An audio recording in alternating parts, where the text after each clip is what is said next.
Ladies and gentlemen, hello and welcome back to the International 8. We're taking a look here at our first game of the day, and it's a huge one, and you can already hear, I believe, in the draft that we do have... Oh, look at that. That's great. I was just letting you take it away. You know, I don't want to interrupt. That's great. I love that. It's Optic versus Pain. And this is a match that has a ton of history behind it. This is a match that has a lot of saline solution behind it. Yes, you could say. Theorized and found by Peter Dagger. Yeah. I believe. Something along those lines.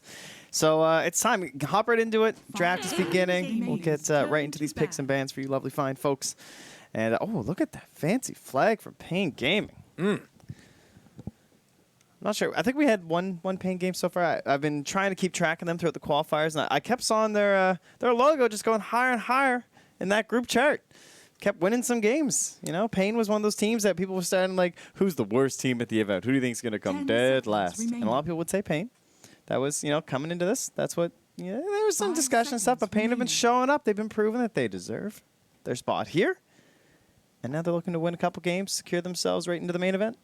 Definitely. It's the type of situation, too, that, like, you know, you talk about Pain Gaming, their, you know, flag keeps on going higher and higher. Optic, it's the exact opposite scenario where they seem to just keep losing games through those first couple of days. And I think some of that was unfortunate timing for when they had to play against their opponents. You know, the very first game of the very first day, it was them versus VP, and they got O2'd, and then they just had to sit on that and think about it for a day. Doesn't get much worse than that. No, and that was after the crushing of their dreams, even at Super Major, so they wouldn't have had to play qualifiers. They almost had a chance of coming straight through the DPC, and they got foiled there. So a little bit of bridesmaid, never the bride so far for OG, but they're looking to get married, finally. The green OG, that is, of course. Right. Looking to dream green their way right into the main event. And the green man will be banned out here in the Undying. We got plenty of those big TI heroes left in the pool. The Mirana, I mean, the Tavo Pangolier, of course, we have to mention for sure. But then that Pugna, who's still in. All those supports are still there, like the Wyvern, the Crystal Maiden, the Vengeful Spirit. Take your pick. What is it that they want to run this time around? I think if you're Pain Gaming, you go with what's comfortable. I don't think that you need to take the Pango here, although I wouldn't be surprised if Optic could run it. I don't think they're going to take it first, too. So I feel like you take something else in your supporting role. They're going to take the Tiny, which I think is another great answer. It sort of dissuades them from going for any 3-3 Brood shenanigans. Yep. And also just it's proven to be one of the heroes of the tournament, I think. Yeah, I would say Tiny is just extremely versatile. Probably the best in terms of the flexible cores right now.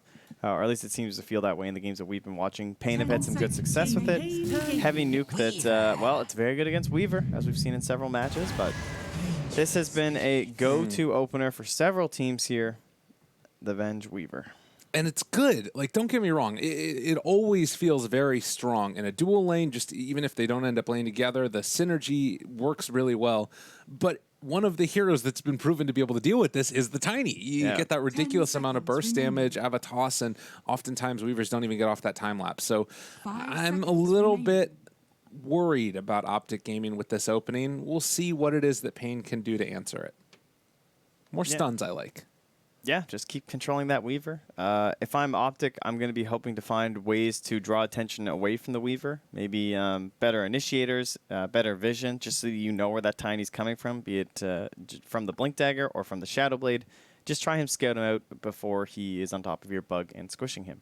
So, Pain so far in the tournament, that Dark Willow, she's been removed, so they're not going to be able to open up with that. The IO is still in the pool, and they did try it with the Gyrocopter. So the only problem with taking here, of course, would be that you know that Gyro is getting banned, and then you might run into some IO Tiny shenanigans, and that's definitely not the same matchup that it used to be. No. And we've seen that Morphling can be a little bit crazy. But yeah, it is going to be that Pango. So like we were saying, this is what Tavo likes to play. It was for sure going to be banned out in the second phase. Yeah. So this makes a lot of sense. It is a little bit odd picking those two cores that early, kind of revealing it. I mean, I guess there is still the Tiny support, which we've seen PYW play. Optic Gaming's turn to ban. Don't know how I feel about King RD on that hero. I mean, it could be done, but yeah. For now, I think the ability to move the Tiny around so much just makes it fine. There are some values to keeping your supports hidden as well throughout the draft. Just it stops you from picking heroes like Storm Spirit, You never know if they're going to be able to grab some Lion or something or one of these great Hex heroes to catch these more 10 mobile seconds heroes. remaining. And they already have one in the Weaver, too, so. 5 seconds remaining. I like that idea. Draw Ranger going to be banned out, the natural synergy. You might see a Visage ban as well with 3/3 just being a monster on that hero. I'd like Yeah. to see Pain take that out of their hands. As far as Pain Gaming are concerned, they've already got a good amount of team fight. I'd like to see maybe some Roche taking potentials, possibly Optic ban out something like that. Yeah, I think the Weehaw Invoker, too. I heard he's been kind of slaying it on that one, although they haven't won all their games with it. But goes pretty well with something like the Tiny and the Pangolier. On top of that, other heroes against the Weaver. Faceless Void is extremely good, not just because of the Chrono, but because of like time dilation in the lane, very irritating. But then that forces them into a tiny mid situation, and they'll have revealed all 3 melee cores with Optic having the 10th pick. So then there's possibilities for annoying lanes like Gaming's Huskar turn and to whatnot. ban. So. Optic Gaming's Oh, well, turn they'll take to care of the ban. Huskar, so fair enough. Won't have to worry about that in that Maybe way. they are going to go for it then. Well, it's always a possibility. Yeah. The CM ban, another one of those heroes that enables the support Tiny to work really well. So in a way, it's kind of blocking off that from happening as efficiently. But there are still a lot of avenues to go for. I kind of 10 like the seconds idea remaining. of trying to run at this Weaver a little bit. But again, I guess you don't 5 even know seconds necessarily if it's remaining. going to be safely or not. I feel like it's a Pycat hero. It seems like it fits him kind of well. But Yeah, that would be the most likely person for sure. So that means our Nature's Prophet is still in, eh? okay. Doesn't have a lot of benefits versus Pango and Tiny. He can't do anything once the roll actually starts. Does give you a lot of split push, clearly. But Tiny's kind of regarded as one of these better heroes against the Prophet in the first place, so that makes it a bit tough to run it here. Optic It has been a Gaming's turn to very pick. strong hero for Optic, though. Been a go-to in some of their tougher matches. Could go back for the Enigma too. Maybe a little bit scary, since these heroes are already tend to build into like mobility items, and Pego's just mobile in general. But it is something Optic has run in the past. They're gonna go the tree. Oh, that's interesting. So is this a Pycat Venge? Or is this, maybe it's just a Zai tree. It's also possible. Or it could be a Zai Venge, too. I'm just curious if this is going to be the support duo or if they're Yeah. going to do like a core Venge. Because this could be a time to bring out that off-lane Venge that was being seen quite a bit during the like pub play recently.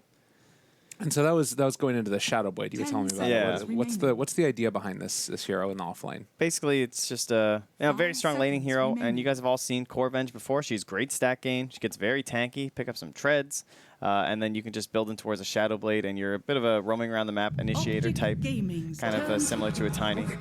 Okay. But Rubik will be picked up here. So good hero against Treant Protector. Pretty easy to catch the Overgrowth, so he's going to be cautious about just always using it when he's invis and then watching for detection. And then the main reason being the Weaver, stealing that Shikuchi. But Venge, all 3 spells are great to steal. Well, the scary thing, though, thinking about it, is that this doesn't. I mean, whenever I see a Rubik, even against the Weavers, 10 it's felt seconds like remaining. it lost. Yeah, it hasn't looked too good. And I think a large part of the reason for that is the laning 5 stage just seconds really remaining. hurts. And you're already running into very strong lanes. Tree, Venge, Weaver have just been dominating people. As much as the team fight that you get from it is great, I would be a little bit concerned about that side of taking this Rubik. Yeah, I think you should view it like an Earth Spirit if you're drafting. Just keep this idea of like having really strong cores to back it up and to be there with it in the laning phase. And so Tiny and Pango, Tiny more so a very strong laner, but Optic going Ooh. back for the Doom. Wow. Okay, I think this is the second Doom I've seen. I believe there was a loss for the Doom so far this tournament. Yeah, the Fnatic one. They ran that one earlier. I wonder if they take something like an Ursa here. It's not great against the Weaver, but against a couple of these melee heroes, like you said with the Rubik, maybe compare it together with them. 10 seconds Then you got so remaining. many different cores that are melee against a tree. That's not as 5 good. seconds remaining. Maybe you just need to go back for something like, I don't know. I feel like they need something that can like bully these heroes back. Because right now, as you said, Rubik, he's kind of just going to be a pinata. I kind of like a riskier hero for Weehaw in the mid lane here, just because I don't think they have very good mid ganking potential at all. Treant is one of the worst heroes. You actually cannot impact the mid lane in the slightest, other than with the living armor, which is Right. pretty nice. So I'm wondering if they're considering going for the Invoker, because it's probably going to get banned out. I think just because you don't want to deal with it. Very frustrating hero. Could give them a... I don't know. I feel like it would just kind of fit the Pain Gaming style right here. Okay. Other than that, the Clinks, I guess, would be possible. The Alchemist is still in the pool, but he doesn't do that well versus Doom. Doom could build up into nice initiation ways to make sure the Doom's always on top of him. And then there's also still the Storm Spirit, but I don't think you want to play Storm into Doom, Tree, and Venge. I mean, honestly, any of those heroes out of the mid lane feel pretty rough if you're taking this Doom into them. I mean, that's kind of the thing, right? I like Invoker. Gaming's You think so? turn to Okay. Terrorblade. Okay, so probably going to be a wee hot tiny then. This was HFN VP's TV. answer to the Terrorblade a long time ago was the Doom, just running at him and taking him down. But maybe the idea here for Pain also is just give too many Doom targets.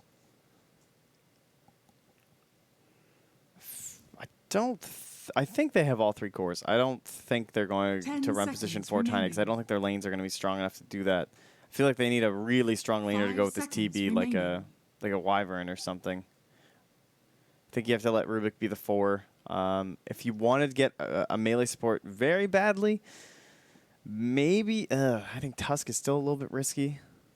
I mean, the only other way they could do it if they did want to run this position for Tiny is if they stick Terrorblade mid and then try and run somebody else in the safe lane, Yeah. which doesn't feel like a Pain Gaming style. They tend to try to protect HFN. And plus Optic will have the last pick. They'll probably be pretty wary of, depending on what the support pick is. So Yeah. curious to see what Optic prioritize here in terms of their ban. Optic, on the other hand, we haven't talked too much about... so they are thinking it could be Sport Tiny, or at least they're going to ban out just on that possibility. Maybe they just want to go Lina, and they feel like that's the hard enough counter that they don't want to even take the chance. It's fair.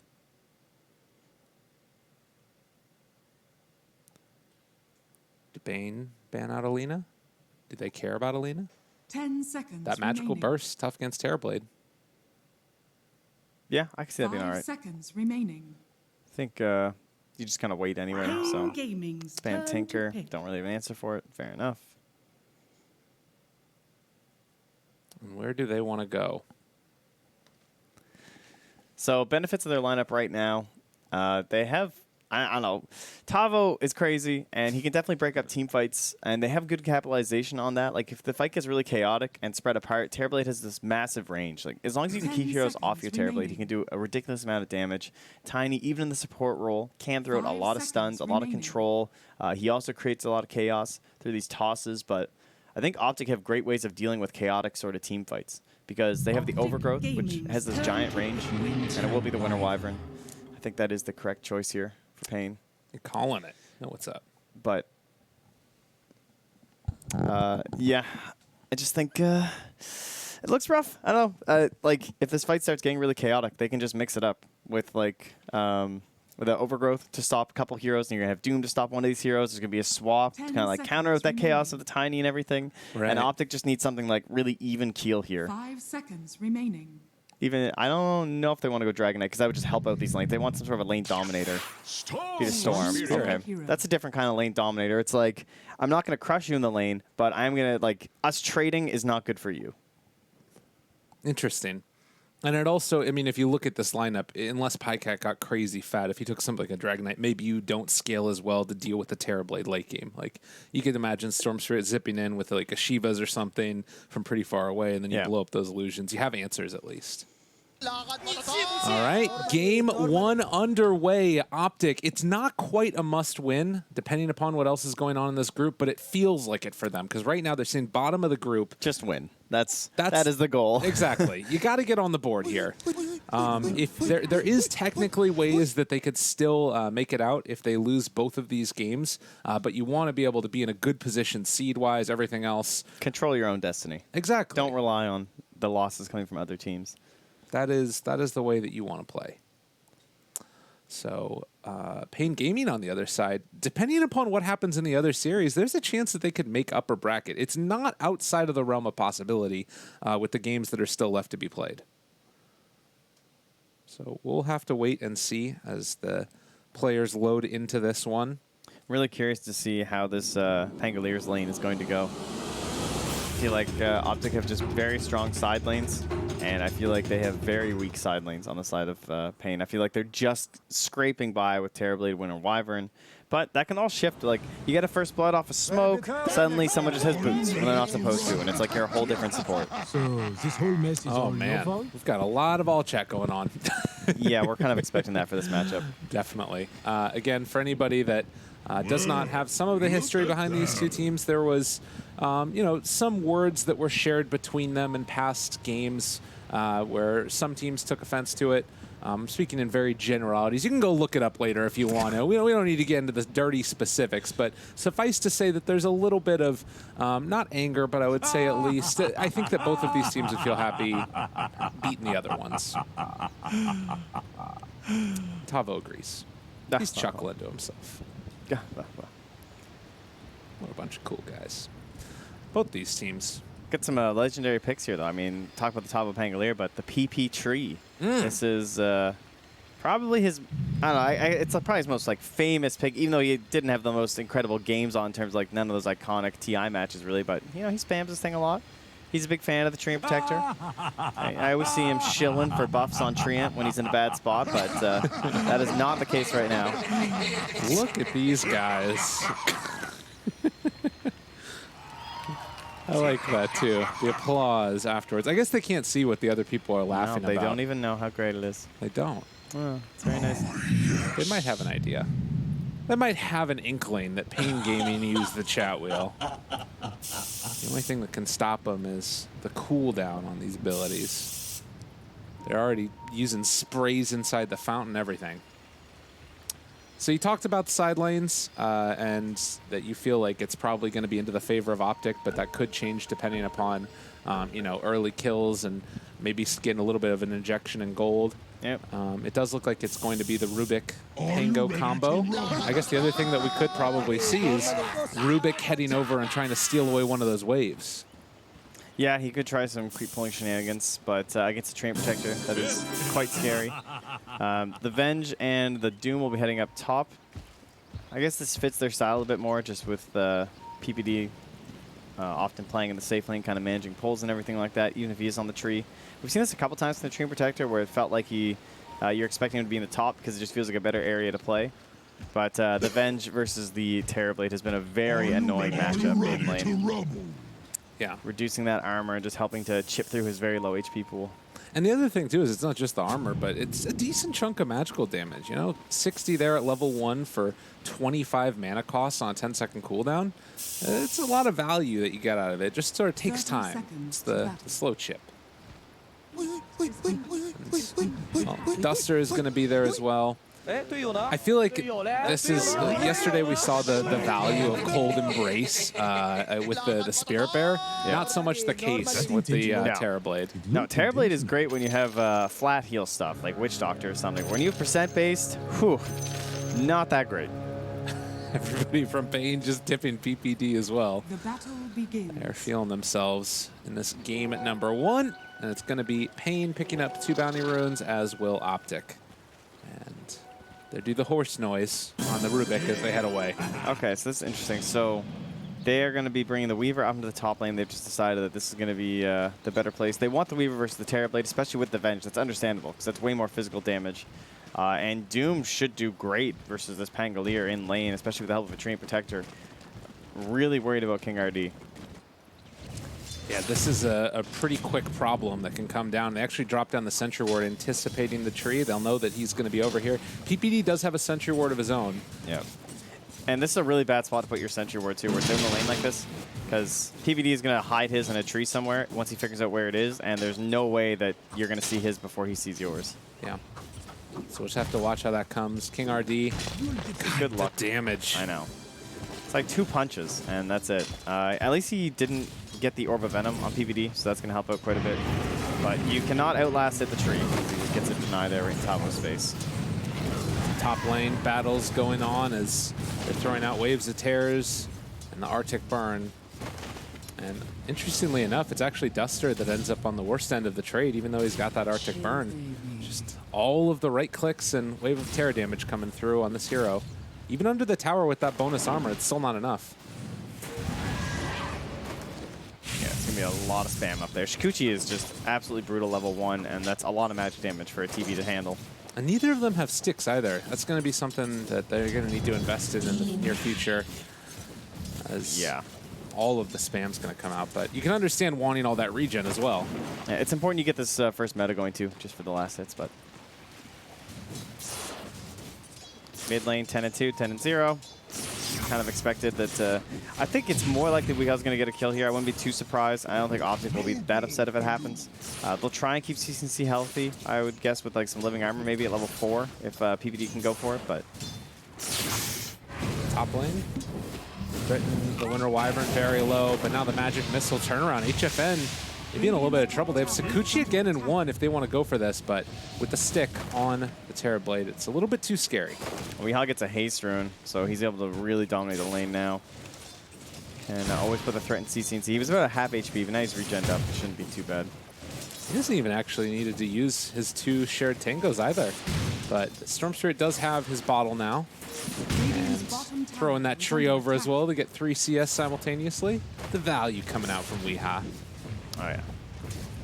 So far down bottom, Tavo as well as King RD, they have been at least somewhat pushed out. But as far as the CS is concerned, they're doing pretty okay. Yeah, it's not too bad overall. I mean, PvD and Optic or 3-3 have been kind of like trading it back and forth, where there's like 3-3 was toying a lot in the jungle just to control up the Rubik and also get creeps. As Podcat finally gets the first blood there on the Duster. Seemed inevitable. Excellent tip work. Yeah, well done. But yeah, they've been doing a good job with like PvD just like taking last hits in lane when 3-3's over doing his jungle shenanigans, and PvD's been getting some denies right in the face of them because he just hits for too hard. So very good lane control so far here from Optic, but at the same time, Pain have pulled it back to a decent spot where at least they're not fully zoned out of EXP. Just that little bit of distance from the trees is pretty important. And we do actually have a rotation here from King RD into the mid lane, and trying to give a little bit of extra space to Tavo. That does mean that CCNC has to play a little bit further back. And all of this extra experience that they get from pulling the creep wave in closer is going to be going towards Tavo, it looks like. Although, he's kind of getting zoned back from it even further with that glyph coming out. And they're going to glyph their own creep wave now in the tower as he is getting rooted. He's getting ran at. Tavo with the shield crest trying to live. He is able to jump away, but the leech seed is enough with that damage coming. That's double mango, I think. It's used there as well. That one hurts. And King RD, he needs to be careful as well. This is a level 4 3-3. Yeah. Being able to pick up that Satyr just makes this hurt so much. Yeah, that Rubik is just, it feels so useful as support. This reason doesn't get picked very much in such a lane, a meta with such lane importance thrown on it. And CCNC gets a little help there from Zai. Going to get the ward drop down. Just looks like it's outside of range. This is the call from CCNC saying, like, this is dangerous. I'm going to head to the jungle if you would like some experienced mids. No. Venge refilled his bottle, I think, too, or maybe he was coming from elsewhere. No, I wasn't able to. It didn't look like. Although it does look like Zai is going to be able to come over and most likely secure this rune. They're getting close to it, and with the magic missile, Zai with the quick fingers. Didn't have the mana for it. He's definitely dead, though. And he'll pay for it. Although Pycat shows up, and HFN. Oh, no. Are you kidding me? Duster, he's able to... Okay, they do manage to find a kill. I mean, still, though, like, not even able to get the kill without any losses with meta being popped is really bad. Yeah. That feels terrible. Stupendous. At least HFN going to try and make some use of this. Does have the 10-stick charge, and that will heal him back up a little bit more. They're going to pop the shrine for CCNC. His bottle back there as well. And so far, so good for Optic. About 1,000 gold lead for that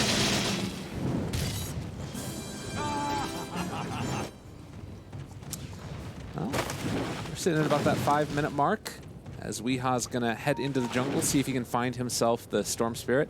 Going for the 3-1-1 build. One of the better ones for trying to nuke down a hero. Yeah, he doesn't need the tree throw max or anything like that for the total lane dominance. I mean, we only really see that against Brute. Other than that, you're maxing that avalanche. You want all the damage that you can get. You want to be able to rotate as soon as possible. And oh, that invis room would have been so nice for rotations and just for his bottle. But good play there from Zai to steal that. And he's going to find HFN here in the jungle at about 300 HP. This is close. He's actually going to wait for these creeps to bring him down a little bit lower, and I think that this should be a kill so close to the shrine. Zai. It's going to be really hard, though. Able to find one. He needs to get the Wave of Terror right away. No stick charges on HFN right now. He's thinking about it. Oh, God, HFN, are you playing the greedy route? Yeah, good play by his eye. I don't think he'd get the kill if he did it right there. Now, though, now he's in trouble. Oh, this is taking so long. HFN, he goes in. All right, now, who's going to get it? Nice. Good call. He waits there with the Wave of Terror. He gets the final one. I don't think Weehaw saw the Invis rune get picked up. I think that he just saw there wasn't a rune there. Yeah. Because of nighttime. Otherwise, I don't think that HFN makes that play. Normally. Man, big moments like Toss that. in on the Rubik. That's the play they're going to try and make mid. CCNC out of mana, but with the tree armor and PPD in the area, it's going to be King RD that might end up in trouble as he's walking away from them. That was a nice save, though. I think Weehaw secured his escape as he'll dance his way out of here. Oh, in the meantime. Meanwhile, with a Dead Terror Blade being forced out of lane, Pycat's level 7 and has a 3rd kill. All right, Pycat's going to become a problem in this game. And Doom is level 6 down bottom, too. And Tavo is not even close. He has just cracked 5. I think that kill really hurt him. Popping all of that regen down bottom to try and stay alive, and it just didn't end up happening. So now you've got these threats that happen in each of the lanes, and HFN is forced to go to the jungle. This feels pretty tough for Pain, at least in this stage of the game. If you're Optic, how do you try and sort of continue to press this advantage? Cementing is playing as 4 and letting CCNC get caught up just enough that he can be engaged in a couple of these kills. And Peter pressuring HFN so hard here. He's got a lot of armor, though. Oh, man, and then the chase away. They do have dust, and, well, PPD might have gone too far this time as they are going to pick up the captain of Optic. I thought the Hellbear might give him the clap for a moment there, but... Duster in some trouble. He's getting dove. Pycat. Just no remorse. He just goes in for him. Jeez. Double damage. This poor Wyvern abandoned up top, sent to try and hold back the wave. Weehaw giving him the toss, but it's CCNC. It's going to be sending him to the grave, and all over the map right now, Optic are just destroying. So what happened there was that PPD died, but what happened in his area? There were 3 heroes that collapsed on top of him, and then there's a Wyvern and a Tiny completely alone. Yeah. So Tiny's dove and killed, Wyvern is dove and killed. Pressure onto this tower with the catapult here from Pycat in the top lane. And not only did they lose a tier 1 before 10 minutes, they're getting close to losing a tier 2 here. It's getting a little dicey. That's such a good play, like, because there's no TP rotations that can happen then. Like you said, it's just that as soon as all those heroes TP to the shrine, everybody can become a target because of how strong these Optic lanes are. And at this point, the Storm Spirit as well. And that's a Dragonlance now here for Pycat. Oh, no, not quite, actually. Just as the Overclub and 1 ban. So he's close, but he's ferried this out just for a little bit of extra HP and some damage. And they're going to make a rotation up top. They really don't want to give away their 2-2 for free. Do they have Dust on the Rubik? They do. That might spell the end here for PPD.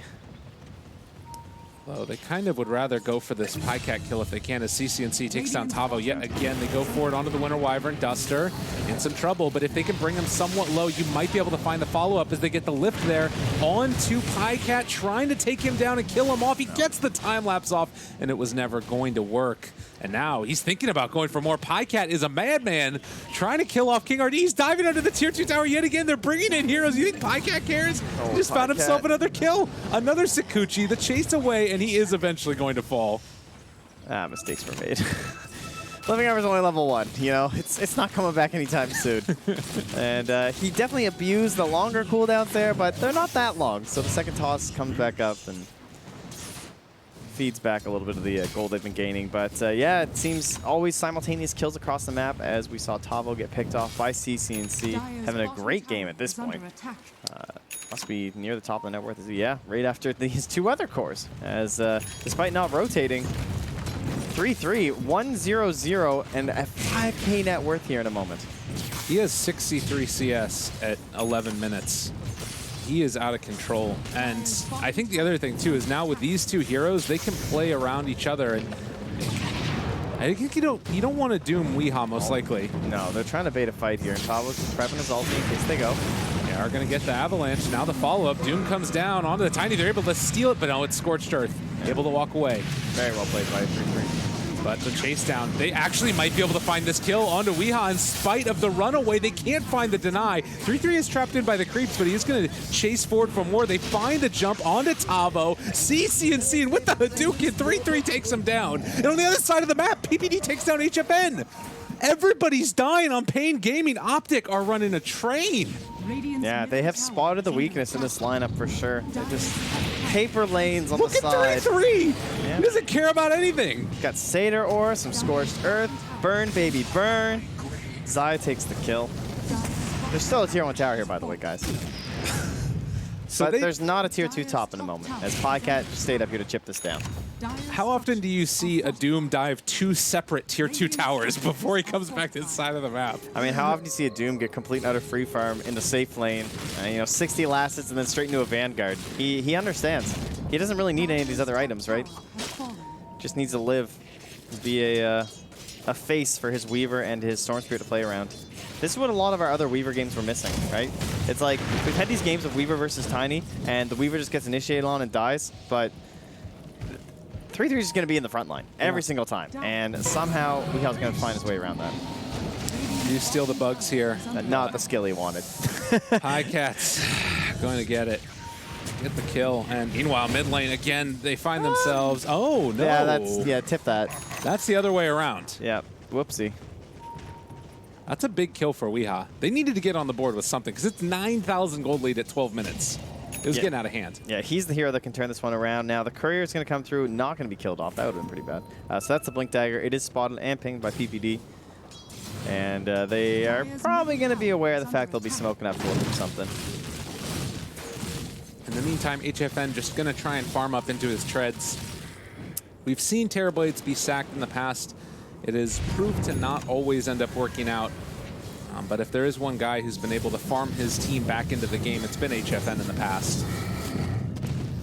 Let's see if they can do it again as they possibly get ready for a fight. But Metamorphosis already about half duration. Oh, Peter just spotted that ward.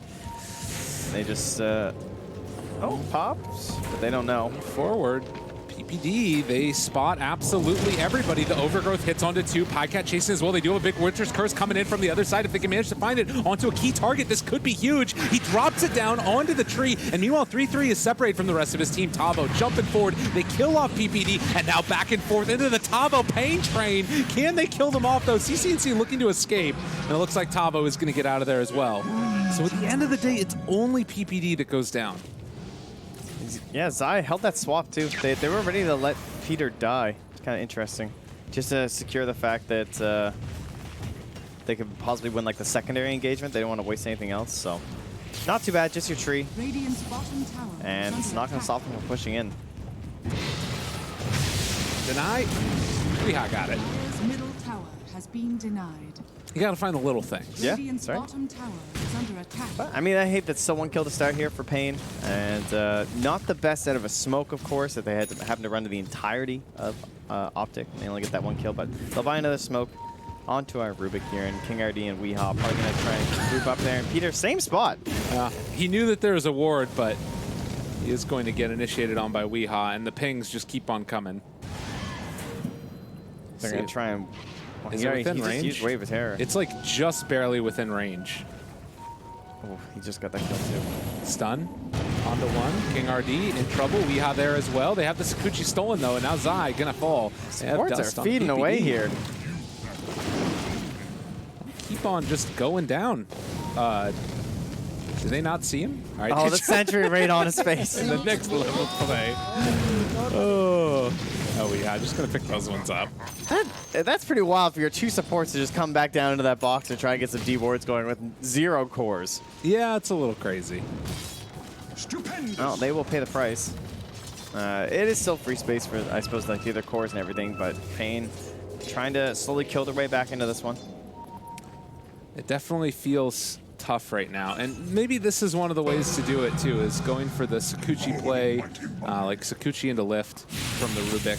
Yeah, for sure. He wants to be smoking around with the Tiny and trying to make that happen. Yeah. Similarly, PPD will be picking up some smokes for the team as the Diffusal Blade is done here now for Pycat, and his aggression in these team fights just jumped quite a bit. Able to control up pretty much anyone Oh, he went for the mana break talent instead of the XP gain also.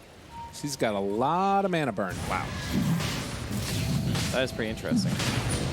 That's pretty painful, like for the earlier Terrorblade levels when like Sunder's 200 mana. Yeah. It's very realistic he's not gonna be able to Sunder. Tower is under attack. It only takes a couple of hits. And Roche just drops instantaneously here from the side of Optic. Now probably for CC&C. That's what I would expect. I do like this combo. The, you know, massive minus armor combo together with a Storm Spirit so you can secure him that Aegis at any one team fight. Yeah, it's also just great during a team fight too. Storm Spirit attacks a lot during his engagements, so every bit of minus armor really helps him. 17 minutes, 9,000 gold lead as the tier 1 tower being healed back up again. I think Pain are anticipating somebody's going to come and TP and defend this, and they will find 3-3. But can they actually dive this guy? No siree. Yeah, they really want to hold this. Train Protector, this is what he's good for. And Peter probably going to end up maxing living armor next. I think he'll just stick on the 2 Nature's Guys. He has the Tranquils and then the extra Windlace. So he's very fast when he's in his Nature's Guise. And doesn't really need to worry about the 3rd point or anything for the Fade delay, or Fade time rather. Yeah. We do have the Crimson Guard done for the Doom, which makes this guy that much more difficult to kill off, and then also the rest of the team. But if they can manage to take a fight without the Doom there, this might be a big opportunity for them. And Storm Spirit going to zip over toward the neutrals. They have the lift, they have the chase, they have the avalanche. That's a big kill. But can they get a second one? Swap in. Tavo able to get overgrowth now. He's stuck in place. They pass through him, and actually Sakuchi's into the rolling Tavo. He's going to jump away from him. Now the Winter's Curse onto Venge. Venge is dead. Zai going down there. The chase forward for more as they want to kill off Duster.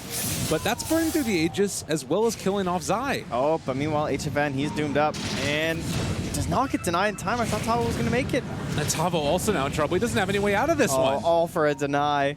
3-3 past the tier 3s. Does not mind, though. Just does a little laps of howdy doody. And Optic continuing their dominance after a brief lull in the pressure. They keep diving one tower past the one that they've claimed. You can see how difficult it is to handle this Pangolier, though. Like, ever since you weren't able to just root him or net him out of his ultimate, the hero became a lot stronger. And this is all before he has the Blink Dagger to try and make some even better plays. This is the reason why it's been talked about so much recently. People have been talking about just a first-round pick even for it for a lot of teams. But nonetheless, Pain not deterred, wanting to head back towards mid, see if they can defend the tower. I mean, I don't think that it's necessarily just as easy as Optic running down a lane. Oh, Peter. Oh, is he gone? They get the dust. Have a toss, the chase, and dead. He's tanking the gank. I believe that was his goal. I can't see any other reason to be standing there. But now they will smoke up. So he didn't actually stop a smoke. They're going to smoke right after. They're going to move in. They have the Blink and the Shadow Blade. Weehaw hoping to find someone of more value than a Vengeful Spirit. They're going to pass right by her. Duster. Oh, that's going to reveal the smoke. And Zai might actually just get away. We've seen a lot of this where teams will smoke towards the runes. And, oh, CC&C. It's coming down. Okay. Jumping in for it. Finds Weehaw. Tycat's there as well. The swap, the stun, great play, and the Winter's Curse, but Weehaw is dead. And if they try and take this fight now, they're all overgrowth. This is going terribly for Pain Gaming, trying to run out of here. They have Duster killed off, and now trying to chase Tavo as well. They've got the bugs on him. Shield crash. He does have another jump away in a second, but the root's going to be there, and Tavo stuck in place, dead again. Yeah, although you can't cancel the ultimate anymore. Peter is still controlling him very well right there. And although he went for the early points Nature's Guys, so that tower did end up falling because they weren't able to focus it with the healing. You saw that it almost ended up being a bait as they all respond quickly after the towers being destroyed. Get all of those kills, and now they'll just press forward into the tier 2. That's the crazy thing, right? Is that, like, you look at that engagement, their smoke broke on Zai, and then they kind of stuck around that area for a little while, hoping that something was going to happen. But then Optic was like, we can just fight you wherever, so they run down in the area. Yeah. It does feel like Pain are getting anxious to make something happen. And that was all without the Doom, too. Yeah. Weeha walking into no man's land. So too is King RD. They're about to be revealed. King RD is dead. And Weeha, oh, excuse me, I spoke too soon. Are they going to try and fight this? I mean, they're taking down the wards. Just trying to remove the vision. Good play there from Pain. In and out.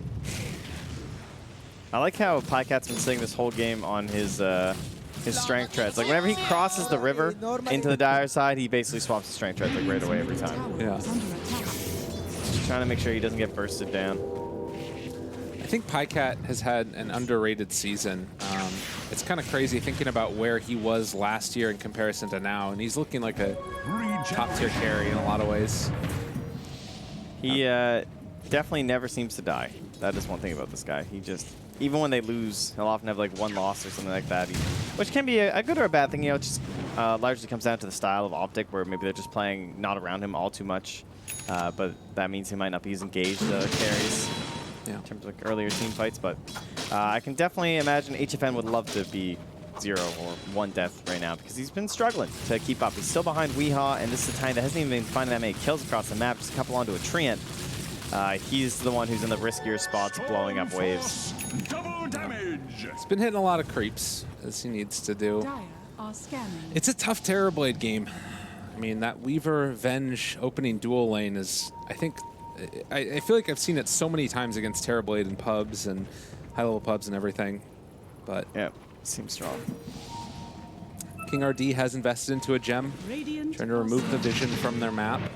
And if you look, there actually aren't that many Radiant Observer wards down right now. There's just this one up here on the high ground that was just placed. Radiant structures are fortified.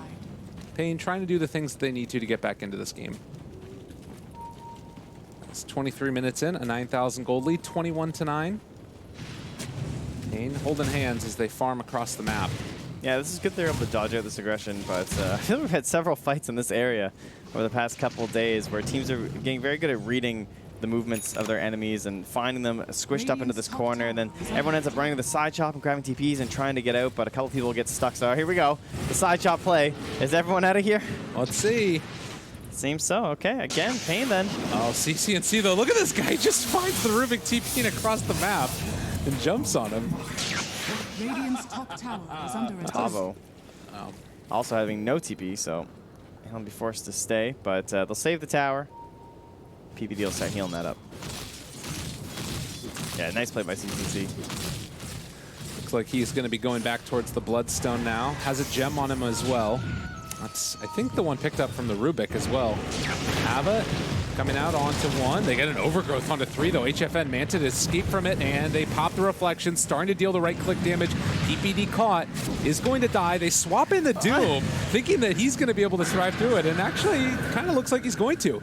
Meanwhile, Weaver burning through the mana of CCNC, but it's not quite enough.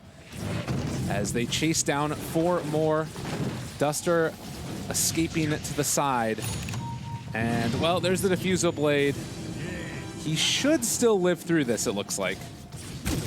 I'm not positive. It didn't look like they were taking a ton of mana away from Storm. Did Weaver backpack his Diffusal Blade? Yeah, I'm not sure. It didn't look like he was taking any either, but either way, in they go. Nothing lost. Pretty big fight. Looked kind of crazy. Nice swap from Zai there to just shove 3-3 in front and say, you're the guy who built a Crimson Guard and drums. Be brave. Yeah, it's kind of crazy. Weaver just, or not Weaver, Vengeful Spirit just brings in the Doom and is like, I don't want to be here anymore. Where is Tavo? Is Tavo still just stuck on these items, eh? Stuck on this Maelstrom. Never got into that Blink Dagger. Yeah. Having a hard time getting past that Treant. Just feels like it's been a tough game for him overall. Tree has seemed like such a good answer, and it feels like, I mean, we knew coming in. Everybody knew that Tavo was going to play Pangolier. It feels like Optic had some answers for it. Yep. Oh, back to the top lane pushing, and now this time a little bit more focused on the objectives from the side of Team Optic. Just go onto this tower, and then Roche is now back up with that cheese. So that is the thing that you're looking for going high ground for Optic. It was great for them to get the Roche so early because you want to take advantage of this earlier lead that you have in the game before the Terrorblade comes back online. And it can be hard to go high ground with just the Aegis. So the quicker that you get the first Aegis down, the faster that Aegis and cheese is going to come back, and then you can try and use that for a siege when this Terrorblade is still going to be relatively worthless. But HFN's getting close. You know, he's got that Manta, and he's got a lot of gold. I think he just made another purchase, actually, the side shop. Radiant's And bottom he's got an tower ultimate orb is coming under out, too. attack. So Scotty next. Good play by Optic here to force everyone back. Oh, they actually scan out the PPDs in the area, and they're going to be able to find him. Do have Dust still, and an Ava toss kill. And a couple tips. Gotta get themselves back on the map there. Yeah, it was a nice play, though, to pull everybody from Pain back inside before they think about going in for Roche. I don't know if they can do it now. The PPD's dead, though. Yeah, they're probably not going to opt into it. There's also a ton of vision across the top of the map here. And where is that gem? It's on CC&C. So, all right, he's starting to waddle through here. But this ward's not going to be spotted. So that's going to spot him. There's another very sneaky ward here. I like that one a lot. Haste. Got to go a little bit different when you get up a gem like that. And bottom lane, Pain are going to try and pull Optic away, see if they can get something while they're taking Roshan. Oh, I don't even know if Pain realized that this is happening. It is a tough time for Pain Gaming. They have enough vision that they're probably sure that they definitely know they're in this area, right? Like, they're down here, so I think they're just forced to give this up. Well, Roche picked up. Aegis on Storm Spirit, one of the best carriers in the game, has the gem, has the Orchid, and it looks like Weeha is going to run for the PPD. bold play here. See if he can catch somebody, but not going to Radiant's happen. bottom tower is under attack. Do they see him? Is he going to try and go for TP cancels? It's a really risky spot for him to be. Sentry's down, sees the observer ward, but there's no sentry in the area, so he knows he's scouting them out right now. Oh, God, he sees them all. The Overgrowth, no, he's just going to break it with a punch. And HFN stuck here now. The Overgrowth follow-up. They're able to get both of them, and this is a huge kill. If they can take down HFN easily, there is going to be the silence. There's no save from Winter Wyvern, and no Sunder either. Radiant's middle tower. Maybe Pango could have turned that, but he's allowed to escape. Couldn't even tell if he could see him, but 100% works out in the end. Benefits for Pain is that they've already lost all their towers on the outside of the map, so at least their heroes will be back by the time they get to the high ground, but this is it, the Aegis and the Cheese. And Cheese is on the Doom, too, so they're just going to send 3-3 in front, the big tank that he is, and he's going to be very far in front with that Blink Dagger. Didn't opt in towards another team item. I thought maybe he'd go for the pipe, but just going to get his Blink and then into BKB, ensure that he's not interrupted. Radiant's middle tower is under attack. I feel like they can just save the Doom for the Terrorblade, too. Like, Pango, I don't think does enough in these fights to really cause them too much issue, or possibly the Wyvern, but they jump immediately there on to the Rubik. In trouble, going to be healed up, but is it enough? No. They swap back in the Wyvern now. They get the Winter's Curse onto Storm Spirit, and Highcat is going to be starting to beat into him, but not quite enough. They're doing a ton of damage to this tower, and a clinical game so far from Optic. Looking like it's going to be a tier 3 tower taken down as they jump forward for more. There's going to be the Avatos. They burn through the Aegis. Okay, not bad, but 3-3 chasing forward. Tavo trying to create havoc in this fight. The BKB is out from Pycat, though. 3-3 lifted up in the air. He eventually is going to fall. They're starting to take these heroes down, but Weeha 2 is dead. He's going to need to buy back. Jumps back in. Nobody is able to control CC&C on his second life as HFN, and there's the Overgrowth. As they try and reinitiate Avalanche toss, they pull him back in the Sunder. Oh, the time-lapse. God, the time-lapse. And Pycat finally going to be punished. That defense is going to work out here, knocking the Cheese off. Really hurt. No Doom either from 3-3. Did not have the impact he needed in that engagement, and that is a ton of experience for the Dire side. The gold doesn't go that much. It's only about 2K, simply because they have the double buybacks, but look at this Terrorblade. HFN almost up into level 18 now, and then he won't have to worry about that mana burn. Big stuff. And that's probably one of the more difficult pushes that Pain are going to have to deal with. Yes, definitely. Like, before the level 20 Talon as well. Weeha finds himself one. Can they get there in time? They kill him off! Oh, that's a Bloodstone. That is really bad And news. the gem! Oh, CC&C. That one hurt. Radiant's middle tower is under Pain Gaming starting to find their way a comeback here. These games, every single match that matters so much for almost every team that are playing today. Like, this group is just so tight. You still want to try and find your way into that upper bracket if you can, or just not get eliminated. Would also be pretty great.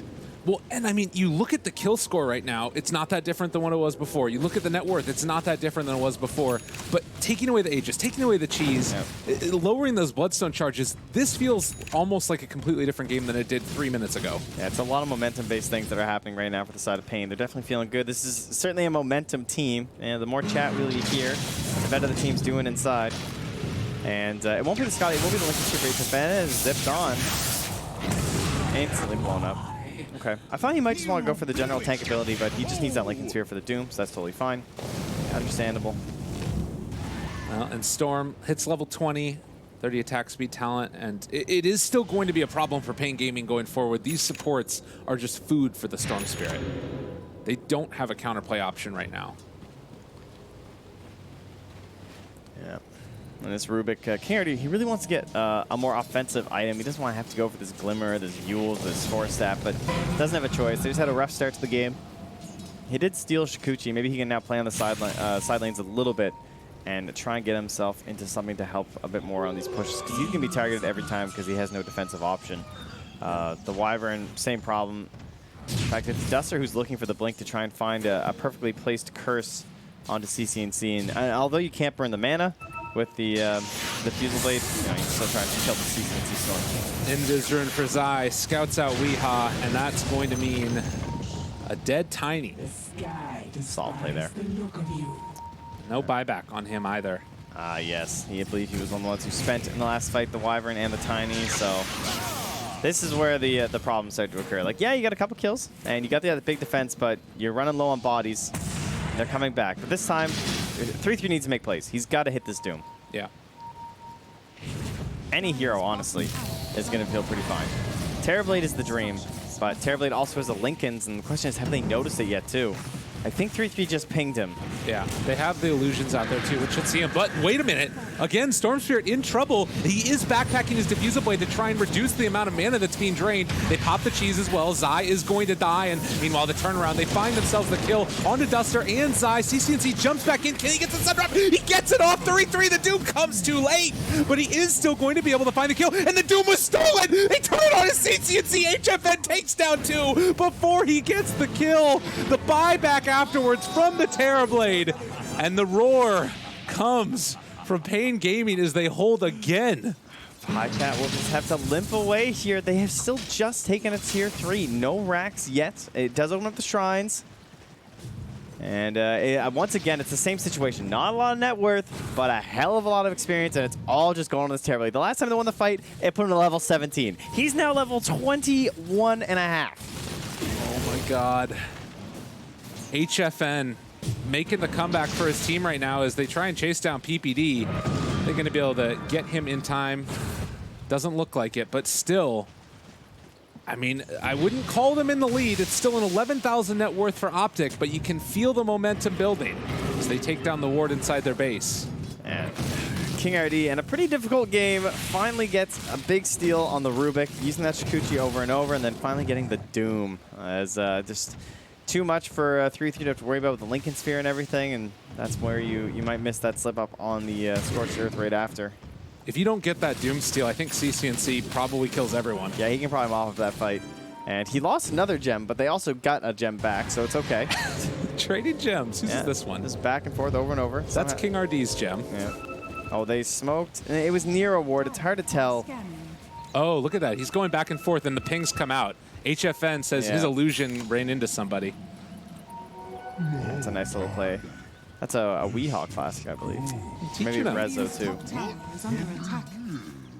All the cool kids. Yeah, of course. Everybody does it. I think HFN just drew a line like this, so if Weehaw dies, it's not on HFN. He's going to push out a wave. Has Blink Shadow Blade. Oh, God. Are you going to push one more wave here, Weehaw? Oh, man. Oh, the jump and chase. He goes into this the last second. Out of mana. Oh. So close. Yeah. Nice play by Weehaw. He Shadow Blades while CCNC has a gem. Please, no.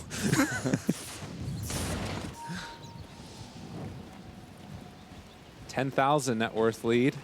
Feels like we're just back towards this Roche pit now, though. Yeah. So Optic want to get some control up in that area of the map.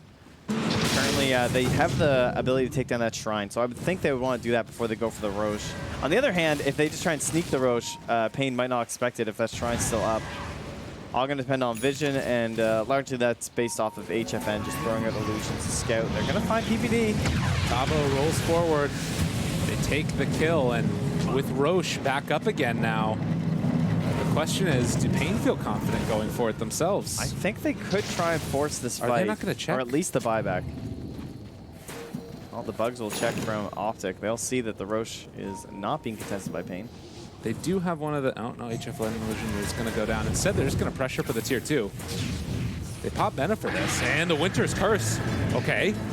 They've got him caught. Not really doing all that much from the get-go, but the kill of the Illusions. Weeha could think about turning this one as they bought back on PPD. And is that enough to stop them from going any further? They have Dust, but I don't see any sentries left here, too. So, dangerous place to be for Pain. And oh, with them all running to the east. They don't know about the Roche right now. They didn't and check. that wave is so far away. They could just go into the Roche pit. Oh, they man. killed a sentry, though. So they're going to know they're nearby. Optic possibly getting away with one here as Pain did not check Roshan, and they are going to run in and steal this one away from them. I don't know if Pain can get here in time, and they don't even know about it. Well, the plus side is now there are 2 Dooms for King RD to steal. So, hey, you know. That one hurts. That one hurts a lot. Who's got the Cheese Weaver? Yeah. 37 minutes, and Optic getting the big objective on the map in Roshan. They're going to try and pressure through bottom here. It looks like Tavo wants to pull some people back. I mean, he's gotten into some of these items now that do make the team fight that much more difficult to deal with, but I believe we've got some BKBs online too. Yeah, everybody's got BKBs, jeez. They've smoked up here too, running through some of this Pain vision, so maybe hoping that would help them, but they're just going to let that bottom tower take some hits, see if they can turn the smoke into any sort of a value kill. But Pain are well hidden inside their base. Yeah, and the Rubik obviously no longer has Doom. The rotation top. And I'll get that too. We got TPs from, like, he was just right here. Yeah. I don't want to be here anymore. Pain have done a great job of dodging a lot of these plays and still getting some of these lanes shoved out. The refresher on the Doom really hurts. Yeah. Weeha, they have the gem no longer on CCNC. Avalanche tossed back into the fountain. They have the lift up afterwards. No, they couldn't find it in time, but there's the lift. There's going to be the stomp. 3-3 able to find him, and he does still have that Doom. Going to drop it onto one. No, they pass over the Lincoln Spear. Oh, the Manta dodge. Oh, God, HFN with the plays. Actually ended up stealing the hoof stomp, and now Weeha is going to be able to find the toss, but there's Pyka with the BKB. CCNC low. The Aegis is dead. They end up being able to get the Force Staff away to keep alive Tavo. Weeha, Cold Embrace. Can they keep him alive here? I'm not so sure. 3-3, the second round of it. He does not got the Doom off. He doesn't have the mana for it. So that means that they're going to have another Sunder once the silence wears off. Optic can't stay. Getting back now, yeah. Trying to save CCNC. Has the BKB, so everyone just relax. Everyone chill out. What's our sustain plan here? We got some cheese going on. That's going to go to CCNC. And we still need a little bit more mana here on this Doom. He's got the Soul Ring. All right, he's ready. There's the BKB. They chase forward. They take down the Wyvern. They're going to take down the Pango. And now also looking for King RD. Tries to stop, but that's a BKB. CCNC out of mana. Can they turn onto him and take him down? All the right clicks with Weeha buying back. They take down CCNC yet again. PPD ran after by the big old Tiny. And now also 3-3. Good blink up to the high ground. They can't quite get there in time. He doesn't have his TP out of his backpack. They're looking for the other side, and now they see him as 3-3 going to be lifted and rolled upon. And they find yet another hole. These buybacks are very costly, but as he said, they held. No racks lost. Still just that bottom tier 3, and they're going to find a DD rune here as well. Man, HFN.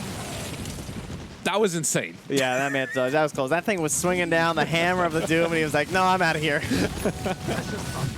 Man, just slip his way back. 3-3, he's been holding those Dooms for so long, trying to get the right targets, and well, it looked like they would pass the Lincolns over to the Tiny. Yeah, exactly, because he started faking the cast on the Tiny, and then the Lincolns appeared. So I think that was a sick play by 3-3. Yeah. But then he obviously was able to Manta dodge, and he was still holding the Doom. And the first Doom on Otavo was pretty important as well, though. It helped get them onto the high ground, but there was no actual focus on the objective, so the tier 3 didn't even go down. Right. High-level play being played by these two teams. I don't even know what that was. Your vocabulary is just it's astounding. Big. It's real big. Thanks, Trent. Yeah, no problem. 41 minutes in, and a sheep stick coming out from the Terrorblade. Okay. Finding some game-winning items here. CCC going to be very cautious about his BKB. Try and get the thing off as soon as possible, but still at 9 seconds, so. All the little interactions there, too. The Weaver taking his Diffusal Blade out whenever the Storm Spirit's nearby and it's cursed. Mjolnir now for him, too, so Podcat certainly going to have a lot of damage. Up on the high ground, though. They're walking right into it. They see them all. The lift up there. They've caught themselves the Weaver. They have the Winter's Curse to follow it up if they so desire. 3-3 is looking for the Doom and finds it now onto the Terrorblade. This is what they've been wanting the entire time, but King RD able to steal the Doom. Thinking about turning his back around against him, but he's already dead. No buyback on the Terrorblade. No buyback on the Rubik. So many of these buybacks. Every single kill here. It's likely to send them to the end of the game. That Terrorblade, the purchase there onto the Scythe. Had his buyback cooldown, but the rest of his team didn't, so it's pretty understandable why you wouldn't save it, right? You try and go for that big play, the team fight win. And they had vision advantage there, too. I think it's just this Storm Spirit is causing so many issues. Oh, we are. He's trying to break this up. He has a DD. Oh, the DD wears off. Okay. There was a great save there, too, from Zai, though, getting the swap out of the curse. Yeah. Good silence there on to Pango. No more Yule Scepter for him, and he is going to drop as Weeha is going to try his best to cut these creep waves, but the tier 4 call is there as Optic looking to finish this game number 1 off. It's only Weeha left, and he's not even in the base as they are taking down the tier 4 towers and killing off the Ancient. And starting to look behind them, trying to figure out where Weeha is, but in the end, it shouldn't matter. There is a curse coming up here. Maybe the two of them in combination to try and find something. Avatos, it's a lot of damage. He has his BKB as well, but rooted through it and stuck in the grave. GG's going to be called. It looked good for a moment, but Optic, in the end, were too big for Pain. Okay, they cursed Peter. So, at least there was that. Got the kill on the Train Protector in the end, so. Oh, man, they helped, but they gave up so much in this early game. Yeah. It felt like some of the Fnatic games lately with, Weeha's playing Universe, basically on the Tiny, going across the map, cutting these waves, trying to create the space, dodging away from all these ganks from Optic, despite the great vision they have because of the Train Protector. It looked good, but obviously, I think they just gave away way too much in the lanes. Totally. And Optic punished them pretty hard for that. It's kind of that inevitability, you know? You look at how far behind you are, and eventually that's going to catch up with you with all those Roches. And, I think the Roche play, too, the third one. True. If they come and contest for that, that probably changes the way the game turns out.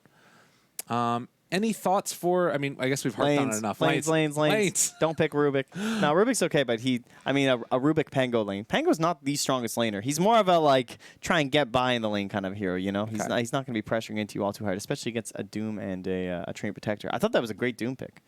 And the way they set up those lanes, too, it's pretty sick when your hard carry can also play, this anti-carry role. So Podcat's, getting super farmed, but he's also shutting down a Terrorblade. He's taking down a tier 1, and he's destroying a tier 2. Those are not hard carry roles. That's typically some weird offlane, like Nature's Prophet or something, you know? So, very good game from Optic and very well set up. All right, ladies and gentlemen, we're back with game number 2 right around the corner. Again, it's elimination day for a couple of teams here in the International, so stay tuned to the rest of the group stages, as well as us as we bring you our coverage of the group stage.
Hello and welcome back, ladies and gentlemen, to the International 8. We're hopping in to game number 2 yet again. What? I don't know what you're talking about. Just focus up, boy. Yeah, fair enough. It's game 2. Game 2, it's happening. Elimination. This is time to be laughing. No time to laugh. No. This is serious business. That's right. Pain Gaming versus Optic. Let's hop into it. That was intense. Jesus. Yeah, Necro Bloodseeker going to be banned out here, as well as the Silencer, Enchantress, and the Dark Willow. We have pretty much, is that the same thing that we saw last time around? Undying was also banned. Yeah. That would have been the third one here if Optic want to keep the streak going. And it was indeed the same 3 for Pain. So it'll be this time Optic on the dire side and Pain with first pick on the Radiant. Oh, that's interesting. That's very unusual. So for you guys wondering, Optic chose to have second pick. And then Pain were given the chance at side. So that's pretty interesting. Most teams preferring first pick Radiant. So if they had a dream choice. Valuing that last pick for themselves. And it's going to be Weaver picked up for Pain Gaming. We did see HFN play this earlier in the group stages. And I would anticipate him taking it again. Obviously, it is very flexible. You can do what you want with it. I'm kind of wondering if they're going to want to run the Pango again. Like, considering how good of a response Optic had for it last game, I really didn't feel like they were able to get that much out of the Pango. I don't know. I feel like that game lasted way longer than it should have. Yeah. In that sense. And although the fights weren't like completely incredible for Pain, I do think that Tavo had a major impact. And I think comfort level and just how good he is on the hero. Now that we've seen these two, Pango can definitely go into like a split pushing sort of a role versus something like Nature's Prophet and Tiny. But I don't know, there's not really many better heroes. Yeah. In terms of offlaners that you could do it. Maybe you could think about going Enigma in the first phase if you really want that instead. Or just hope that you can sneak it out into the second. I mean, with the Silencer banned out, I feel like I would almost rather see that one. I think the big problem, as you talked about, the issue they had last game was the lanes.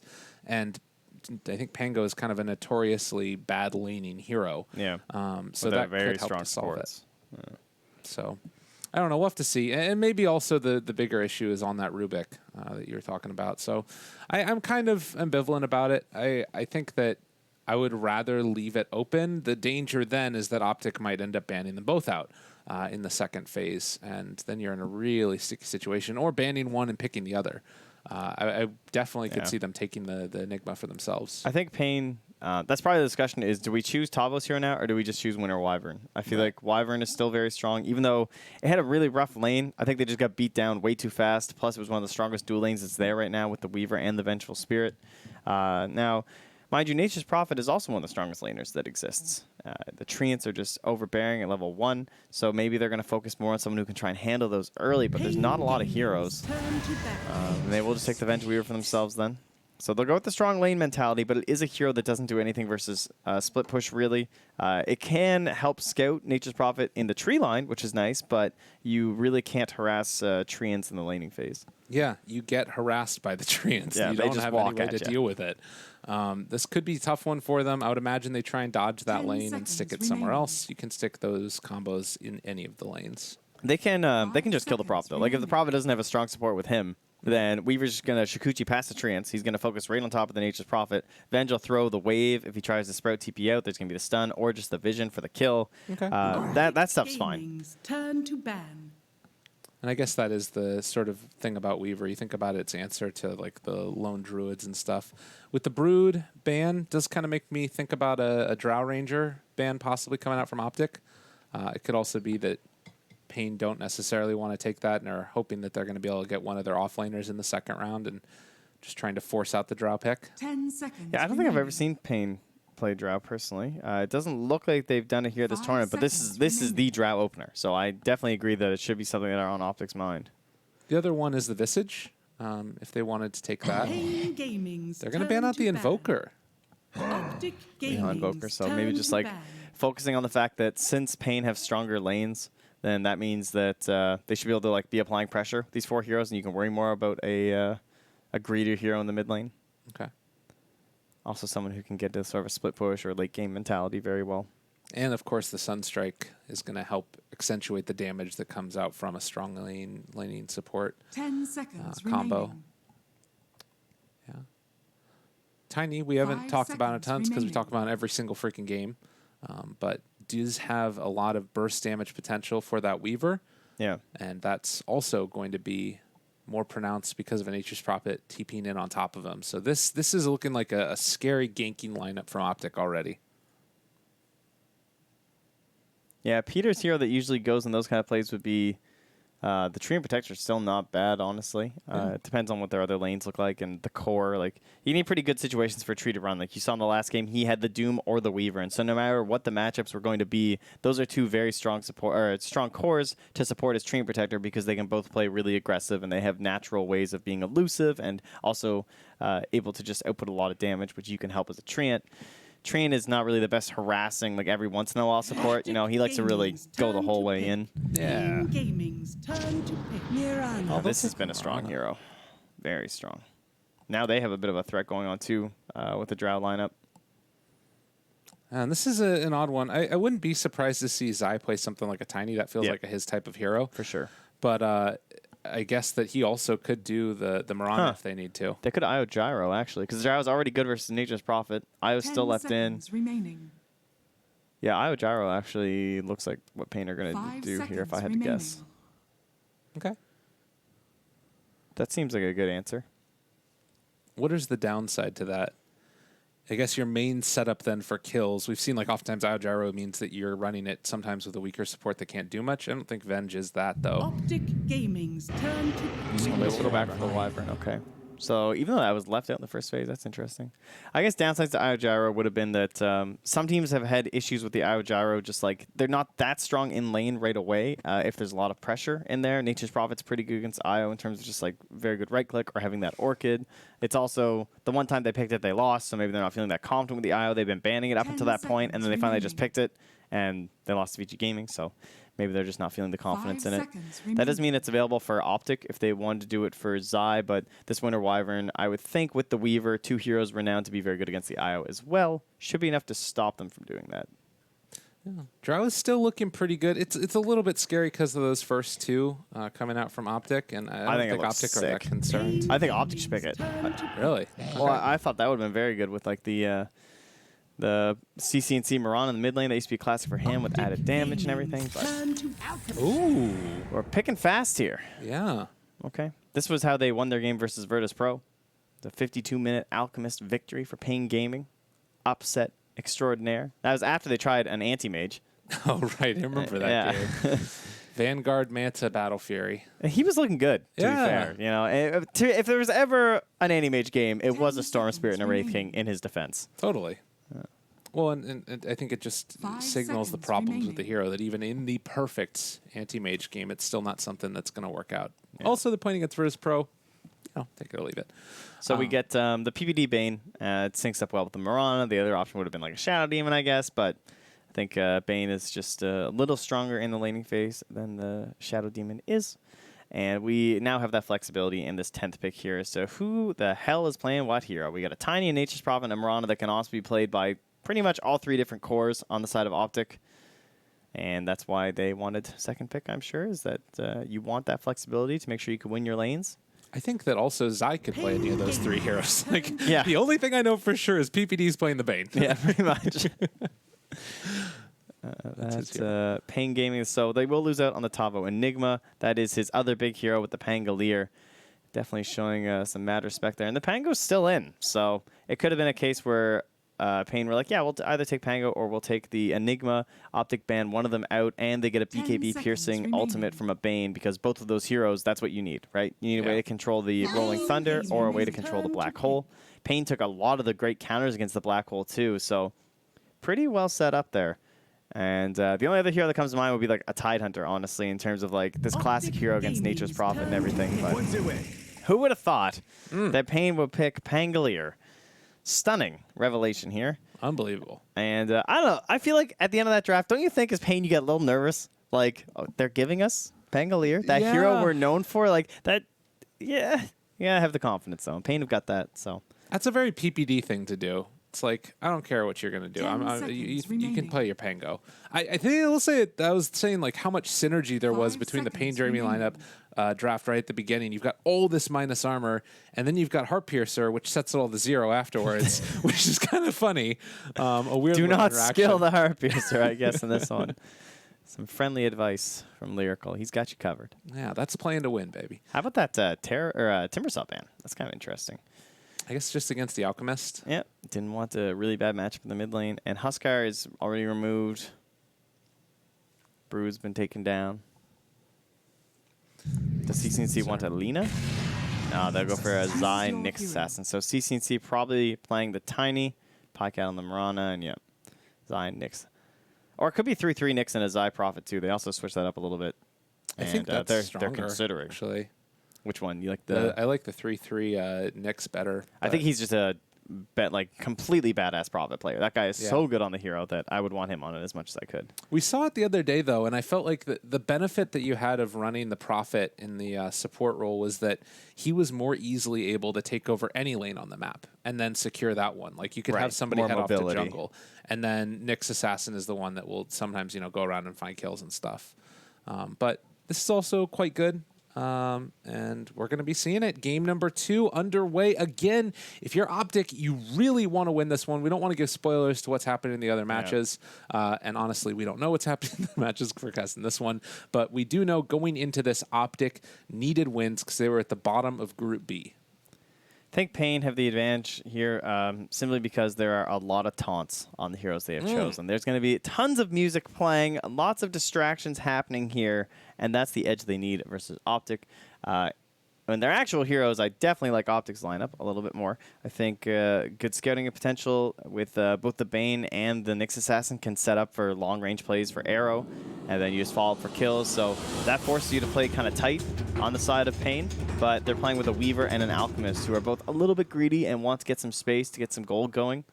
The only reason Pycat was able to fight so early is because his lane was an absolute dumpster fire for the side of Pain Gaming. Right.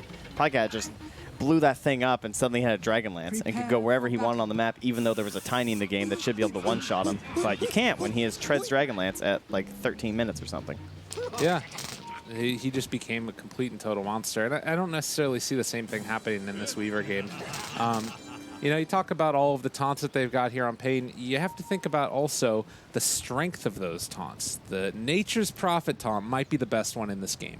Not going to lie. It's really, really good. Oh, with the Money Dance? Yeah, that's fair. We definitely need a tier list. I think Sunsfan should refocus his efforts from the Aghanims list. Wait until all the heroes have them, you know what I mean? And come back to us and work on a taunt tier list. That would be real good.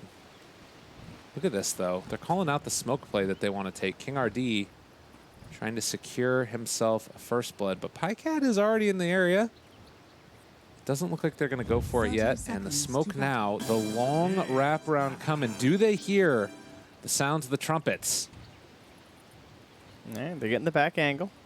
Man, this is a hell of a wraparound. Who are they going to find? Pycat's on the low ground. He hasn't skilled yet.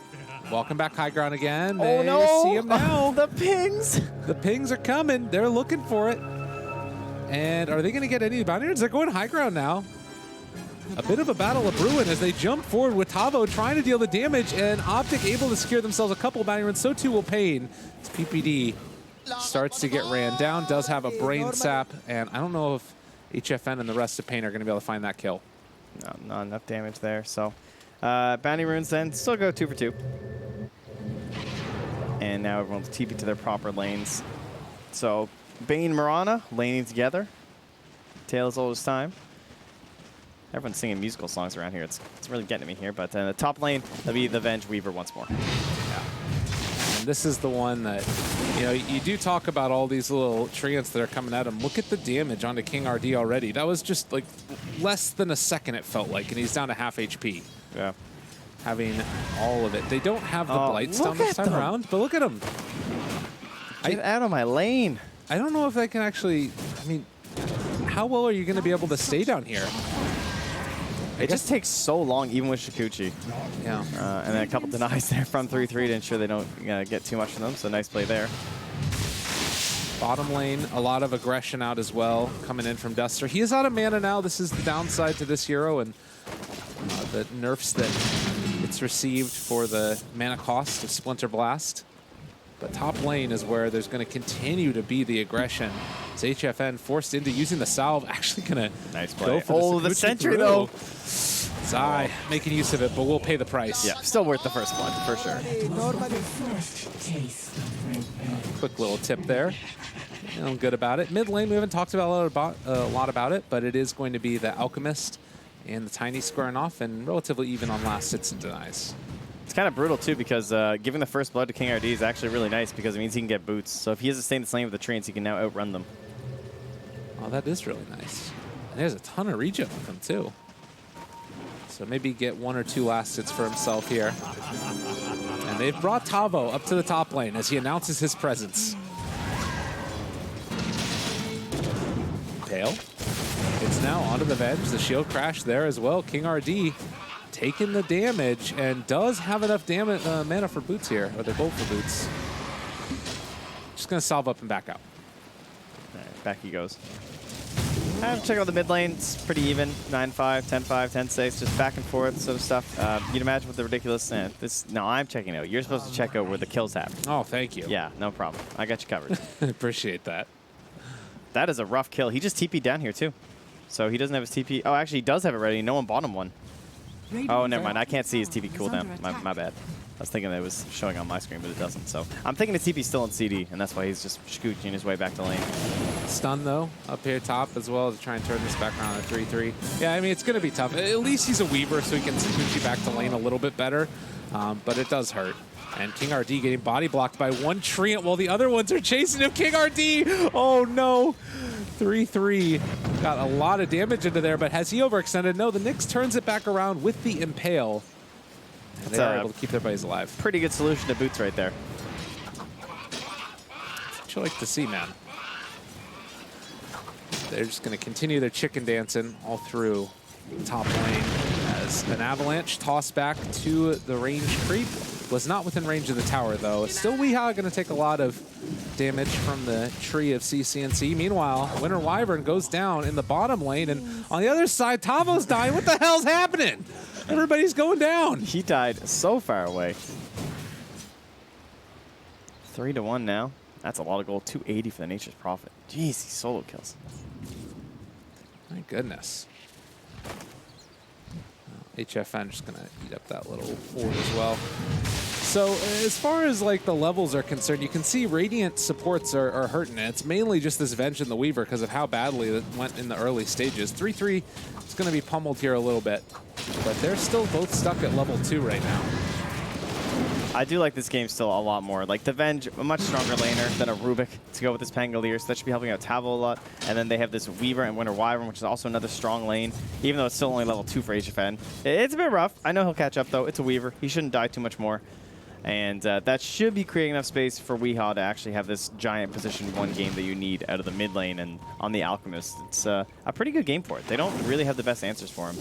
Oh, he's actually sort of getting these stacks off at the same time. Yeah, he's been doing a really good job with that. In fact, CCNC wants to come see what's going on. Oh, this is going to be brutal. He's looking for it. He takes away a couple. He just got so many of those. Oh, that Observer Ward. Who placed that? Who placed this thing down? Oh my God, he pulled me away. All right, that's of course. It was Peter Pan Dam placed that ward. That's who placed it. I was wondering what he was doing away from the lane. Oh, that's so worth. Tavo going to try and body block as Roche wants to get in on the action as well. Just gives King RD a touch as they get the magic missile and eventually going to take down 3-3. Oh my God, he's still so many of those last hits. Yeah, Weeha's a sad man right now. He's still going to get his farm on. He's an alchemist, though. Isn't it interesting that they didn't block it, though? Like, it's funny, right? Because like you can take the option of just blocking the camp, but rather you try and go for a kill play. And so he sees Weehaw wandering around there low HP, so he knows he's going Shrine. Meanwhile, the top, they don't quite hit on the Splinter Blast, and that means not a chance for a kill onto Pycat as the Nightmare comes out. They could trade it over. No arrow anyway, so they're fine. I think he was to the side. Was he trying to block like a potential arrow? Because it was only 2 seconds away, so he might have thought it was coming back. That's the only thing I can think of, really. He just ends up getting slaughtered. 6 minutes in. It's been a rough game for the Weaver so far. 2 deaths already, but it's off the back of a TP, having to walk back to lane. Yeah, game is hard. missing out on those. Like, you only get like 4 or 5 of those, and missing on the Splinter Blast really hurts. Meanwhile, CCNC, thank you, Courier. Just walks in front of the tree, and now PBD shows up. In trouble. Oh, he gets out of there. He's fine. Yeah, still the Courier. That one hurts. Yeah. He is enough for combo, too. Once this, oh, man. They're just diving him. Zai shows up as well, and Weeha's like, why is everybody in my lane? Radiant's middle tower An Alchemist, is under buddy. attack. A 2,000 gold lead with an Alchemist on the enemy team. Man, great rotations from Optic. Just so much work from the supports coming to the mid lane. It really does feel like that pace of the game that they're playing is that much more quick. And I think part of it is because they've got, like, you know, this Nature's Prophet who can absorb the pressure that's coming at him with the trees. And, you know, he's not tanking the tower at that point. What are you really going to do with Tavo and Venge? Like, you can't dive if the tower's keeping him back. And Zai just reappears, has enough mana for some stuns. And I mean, King RD can't fully commit here. He's just standing up here with his Carapace possibilities. Yeah, they can't punish that at all. Meanwhile, bottom lane, Pycat and PPD, they have themselves an arrow if they want. Nope, they already used it. PPD is just going to TP out after the sleep. Good play. Run in circles. All right, well, HFN will get a little bit of breathing room here, though. That is a wand and nearly treads now for Pycat. Radiant's top tower is under attack. And another round of chasing forward. This ward paying off. They force Weeha away. And she's just going to be chat wheeling. Very upset about the situation. It's pretty much the most effective thing he can do at the moment, and he doesn't realize it, but he's being chased around by Zai here, as Zai was able to sneak through just around nighttime there. Soaking up the experience. King RD going to walk up to the high ground. Zai trying to hide through the trees. Oh, do you see him? Not quite. He just saw him? Oh, he didn't notice. He walked around the tree, the juke. He had the vision. And now they're moving in. He's got the Spike Carapace here. Oh, no, but they wore off. Still looking for the chase. They pick up their tree, trying to find this kill. Avatos, Magic Missile coming in as well. Can they kill off Weeha? This would be so huge for them if Optic could get it, but it's not quite happening. And just death all over the map. Pycat managed to die. Weeha is going to live through it. And they're bringing in everybody. Oh, they have gone just a bit too deep here. 3-man Ravage will keep them back. But, yeah, losing Pycat and then diving onto a Shrine versus a Pango who's level 6, it's reminiscent of like a Puck or someone, you know what I mean? Like, you just gave an opportunity to actually use its ultimate. It's something that can be very difficult to get going in the start of the game. Is there a better place to ult? No, it's not like that really. Thunderdome around that thing. But anyway, they fire right back in that bottom lane. Pycat gets the kill. Zai comes back again just to soak up some of this experience that's going Weeha's way. And again, HFN is going to die. We've seen a lot of this from Weavers, where it's so hard to stay alive on this squishy bug. Yeah, the Mirana and the Tiny have been the very good answers here. And another arrow from Nightmare down bottom. Another He's dab. level 6. Yeah, now this Weaver comes back, he's going to be getting Fiend Script. It really feels, I mean, it always is this case with an Alchemist draft, but it feels like it's all on Weeha to carry this game, and they are just pummeling him. Everywhere he goes, he's getting tossed around. That was a Weaver stealing his farm. This isn't good. This is not an Alchemist game. Yeah. No one else is supposed to be here. Now Weeha's upset. Out top side, 3-3. 10-minute runes. They're trying to secure it. Tavo, they split the uprights, and can you pick it up in time? No, CCNC is there, and Optic get 3 of the 4 bounty runes. Oh, 3-3 is going to die. So they punish him a little bit, and meanwhile, dropping down the sentry, they have the Fiend Script there onto Tavo. The Ava hits onto 2. Oof. Yeah, this is feeling real, real rough, as Optic are just rolling again. Game number 2. Good time to retreat, though. They just Nightmare the Weaver, and they know that he still has time lapse, and without the Fiend Script, no chance of killing. Pycat had TB that whole time, but did not feel the need, so he's continuing the pressure down bottom with the Catapult Wave. Yeah, sort of made his presence felt with that Moonlight Shadow regardless. CCNC, they bring everybody yet again onto Weeha, trying to not get caught by that toss, and is not going to get healed up enough. Just all the damage in the world. 3-3's continuing to chase. Run at you, Dota. That's what we're seeing right now. And Pain, happy to oblige, are going to go right at CCNC, who is going to fall here, it looks like. So a 1-for-1 exchange, but the one that's dying is the Alchemist, while Pycat is just having everything that he wants, taking the tier 1 tower.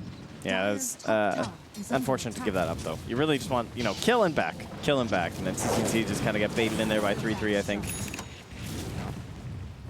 Looking for the deny. Pie Cat makes it happen. Oh, is he gonna? He doesn't have an arrow. Already been used on creeps.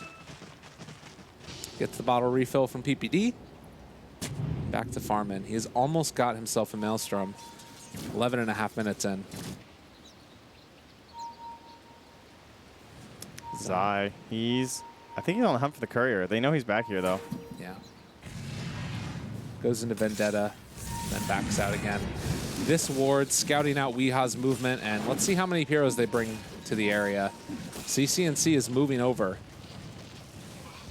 Radiant's middle tower is under Could think attack. about going on him. Radiant just don't have the greatest vision in this spot either. So Weeha going for this play of just farming out the neutrals, and it doesn't look like... Oh, there you go. CCNC has the haste right now, and they're just going to run at him. Meanwhile, the Fiend's Grip happens in the mid lane as they're going to go forward onto the Venge. They get the Winter's Curse to try and turn this back around. Can they kill off any of these heroes? PPD down low, gets the Brain Sap, still living. King RD ends up dying, and CCNC with the haste and just did a big old circle. Finds another. And they've still only lost PPD here. Arrow off the mark as Tavo jumps over the other side, but now he's caught in the trees, tries to swashbuckle his way out of there. The magic damage almost enough, but Tavo is out. Ooh, the raindrop. Saving him at the end there, too. Look at Weeha, he's still getting chased. I gotta say, Tavo was very slippery on that hero. Kind of like perfect, like micro movements for those little jumps over the trees, but in the end, he's just still gonna lose his tower. Can't save his allies.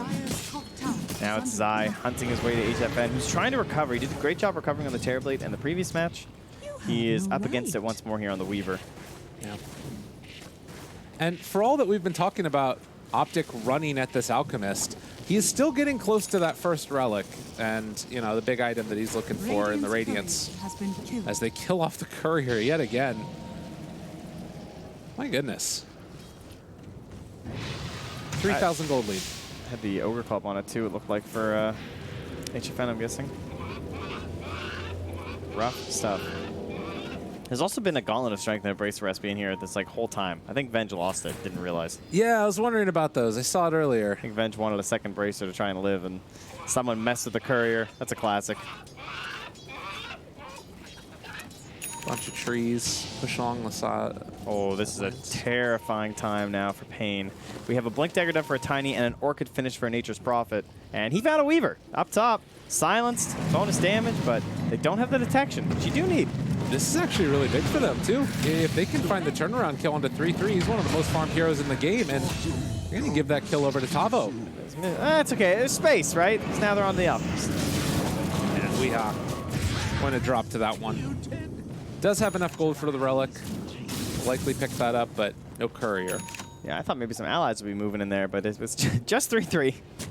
No. So maybe he's hoping to create attention and get out, but Weeha. Sorry, HFN. He had time lapse, but did not get it off. Not in time. Just too much damage. Yeah. Like, and that's his Ogre Club. That's on the Courier.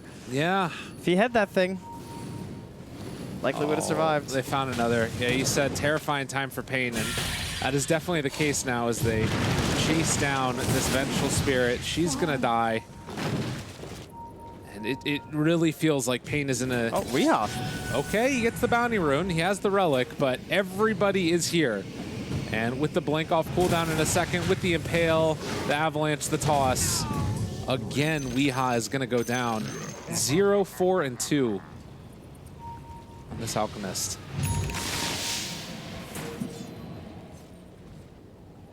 Trent. Yep. It ain't looking great. No. Optic, for now, they just want to keep up this pressure and try and close out the top tier 1 and then think about Roche, but they're a very kill-focused draft. Oh, maybe this will be enough to save HFN, but he already uses time lapse basically just for positioning. Looking for the initiation coming from Tavo with that Blink Dagger is able to get there. CCNC manages to find the Avatos while they were controlling him. He does die to the illusion from the Vengeful Spirit, but nonetheless, that one hurts, losing HFN yet again. Still worth the rating though, because, you know, comeback kills. Unfortunately, it's under your Venge, but still, you gotta get everything you can from the side of Optic. And it is only a 5k lead this time, so still looking a lot better than last game. But only a 5K lead versus an Alchemist, which, you know, need a little asterisk up there next to the 5K. Yeah.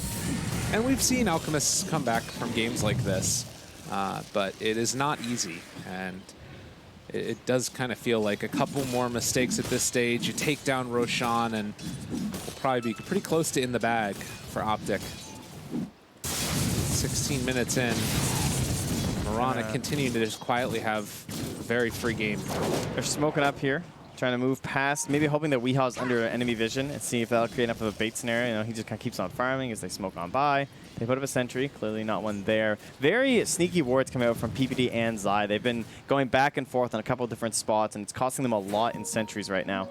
Regeneration. Yeah. Just been placed all over the map. They do run into another sentry ward right there. Yeah, they don't want to kill it, though, because it's about to expire anyway.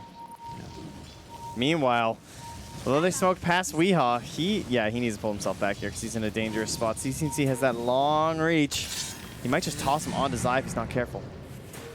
Yeah, and now with the Radiance, all you need to do is pop that Spike Carapace, and it's going to hit no matter what. Onto the stun. Waiting on the high ground, hoping that somebody is going to initiate onto Tavo, but everybody from Optic is down bottom. Yeah, and looks like 3-3 is reading this too. He's here with the silence, but he doesn't want to reveal himself.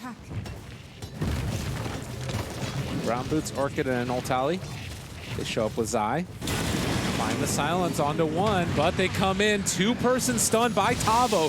Can they find the extra bit of damage? 3-3 is dead. Didn't even get his ultimate off. They managed to take down Zai afterwards, and now Pain Gaming streaming forward and able to take down PPD as well. Yeah, and CCC's just hitting the towers, so nice grab there. Triple kill on the top. Get the tower. CCC will trade for bottom, but these are the sort of kills that Pain need. And I love the way Tavo itemized this game, going for the Blink Dagger first, because the control from the Bane is just going to be always focused on him. He's going to be trying to Fiend's Grip in the middle of these fights, and PPD will be very happy with that, and the whole ulti is going to be completely wasted. So now that he has his Blink Dagger, he can play from the fog, try and target down the Bane every single time. Yeah, and I guess that you eventually are going to get to this stage where it's just Alchemist that's out front and center, and you can't really deal with them, so it's always going to work in that way. Yeah. Illusion Rune, poor man's Manta style. He's going to try and cut out these waves. I don't think there's a better one he could have gotten at that stage, right? Nope. Very nice to have. Well, it's maybe starting to come together a little bit. It's only a 3,000 gold lead. Do you like to play ahead if you're an Alchemist? If you're Optic? Oh, wait a minute, though. Tavo jumps in. PPD looking for that control, but it's not there. And now the swap back in. They find Zai with the dust. They got him caught, but can they get him killed? Pycat hasn't really entered these fights yet. The Winter's Curse is onto one. And damage coming from the Marana. Yeah, forced out Winter's Curse there, or else they would have got the kill on HFN. So Duster throws himself on the grenade to save his little bug. What a team player. Yeah, I tell you. It's one you're used to. Now, I will say they don't have as fast of a roaching lineup this side for OG. So Optic going to be a little bit slower. And that would normally be the way that you try and close this game out. Yeah. Send Moonlight Shadow away. On the other side, Pain Gaming feel like they can take it relatively quickly if they happen to win a fight, just because of all the minus armor that's naturally a part of their heroes. They do spot out CCNC. Jump forward onto Tavo. He's going to be able to get the swashbuckle away. PPD has the Fiend's Grip onto one. It's the Winter Wyvern. Not really that much follow-up yet, but they're bringing in the big guns. CCNC finds that kill, and can they find any more? No more big team fight ultimates. Weehaw, bold as brass, just going to walk forward, wants to collect his bounty rune. King already takes it instead, but all the damage in the world comes out from CCNC when he shows up. Weehaw, can he get his ultimate off? Still a long ways away, and they're slowed down there by the Heartpiercer Aura, trying to run away from them, but they managed to find the triple kill from CCNC. Oh, holding that high ground strong from the side of Optic. And the way PPD starts that fight, he gets the sleep on the Venge, and he gets the Fiend's Grip on top of the Winter Wyvern, controlling both supports for the price of one. And the rest of his team. Do you see the play CCNC made too, where he had the toss into the rest of his combo, so he comboed like 3 heroes on top of each other? Really nice tiny play. Definitely growing on the hero. And this is a lineup that has some potential to hold high ground with, Winter Wyvern's abilities, but at the end of the day, you need to win a fight, and it just does not look like that's in the cards right now for Pain Gaming at all. 10,000 net worth behind. Yeah, with an Alchemist. Again, the asterisk. It's like a subtitle to the movie. It's like Pain, the film, because they're in pain, and They're with an Alchemist. Pain with an Alchemist. That's usually the other way around. I feel like everybody hated playing against this hero forever. Yeah, I think everyone still does. I mean, Zai does. We know. We learned that yesterday. That's true. He's very happy about this victory. I don't think you're calling it too early either, because it's looking damn near close to it. Oh my God, Avatos yet again. Weehaw trying to run, trying to hide. He gets a stun. Are they going to find the arrow? Yeah, that would be pretty miraculous. Weehaw would be hands off there. Trying to edit his chat wheel or something if that one hit. Yeah. CCNC just tossing PyCat around. They're feeling good about this win. And they've needed it. Again, Optic. They're in the bottom of the group coming in today in a very contentious group. And playing for elimination here. Pain are going to see if it'll work again, though. They're all grouped up, same spot, won a great team fight. Reliving some memories here. Can they do it? Radiant. I walks forward, and there is 3-3 spotting the Weaver. Cold Embrace. Duster's still around to try and help out his buddies. They do turn this now onto the Bane. He's dead at the start of it, and the Impale is going to connect to take the TP out from HFN. Weaver can time-lapse. Can he get away from here? Fully blocked off, and there's no luck in wait. Toss, run! Oh, he's dead. Weaver just, it hurts playing against Tiny. Yeah, it really does. Didn't look that way last game, though, did it? No, that's true. But, yeah, there's just no focus on PyCat. The same way HFN's being focused down. Weehaw is very absent. These are probably two of the best camps that you can get. Just a bunch of little creeps around the area, but Weehaw. Yeah, Zai's on the prowl. Oh, so easy. Yeah, this one hurts. Yeah, where are you going to go? Nowhere. Fully wrapped around in trees, and Nice. PyCat comes in for the arrow. Yeah, very nice. Has been Robin Hood eyeing here. your mount all day. God, this has been a different Optic that woke up this morning. They ate their Wheaties. I guess we're in Canada. They ate their Tim Hortons. No, we do have Wheaties. You have Wheaties? We're not third world. Okay. Wheaties out here. Second world. King RT, it's going to get pulled back as well. They have the Fiend's grip on the top. Broken for the moment. Oh, and now they're just beating each other up. This hurts. PPD is going to escape, though, for the moment, even though there's a bunch of bugs on him. They keep their captain alive, and Optic continuing their dominance in this game number 2. And Roche still ripe for the pickings. Yeah, looks like they might be heading in there now, potentially. They could want to go Shrine, though, just because, you know, there's all these wild plays could be happening. There's a Winter Wyvern, there's a Pangolier. I think it's good that they haven't tried to force Roche either, because you do not want to fight there. I think Wave of Terror is just ridiculous vision over the pit, and then Tavo just blinks in, and suddenly 5 of you die, even though you're up 10k gold. Seen that story before. Just avoid it altogether. They haven't needed the Roche whatsoever. They have the Manta on Alk. And that smoke either didn't hit. Yeah, this must have clipped Weehaw. Yeah, I don't think he won it. They're just trying to play again here. Trying to bait him. Oh, the arrow. It's there onto the Venge, and that smoke is not going to work out. Quick pause. Having some issues.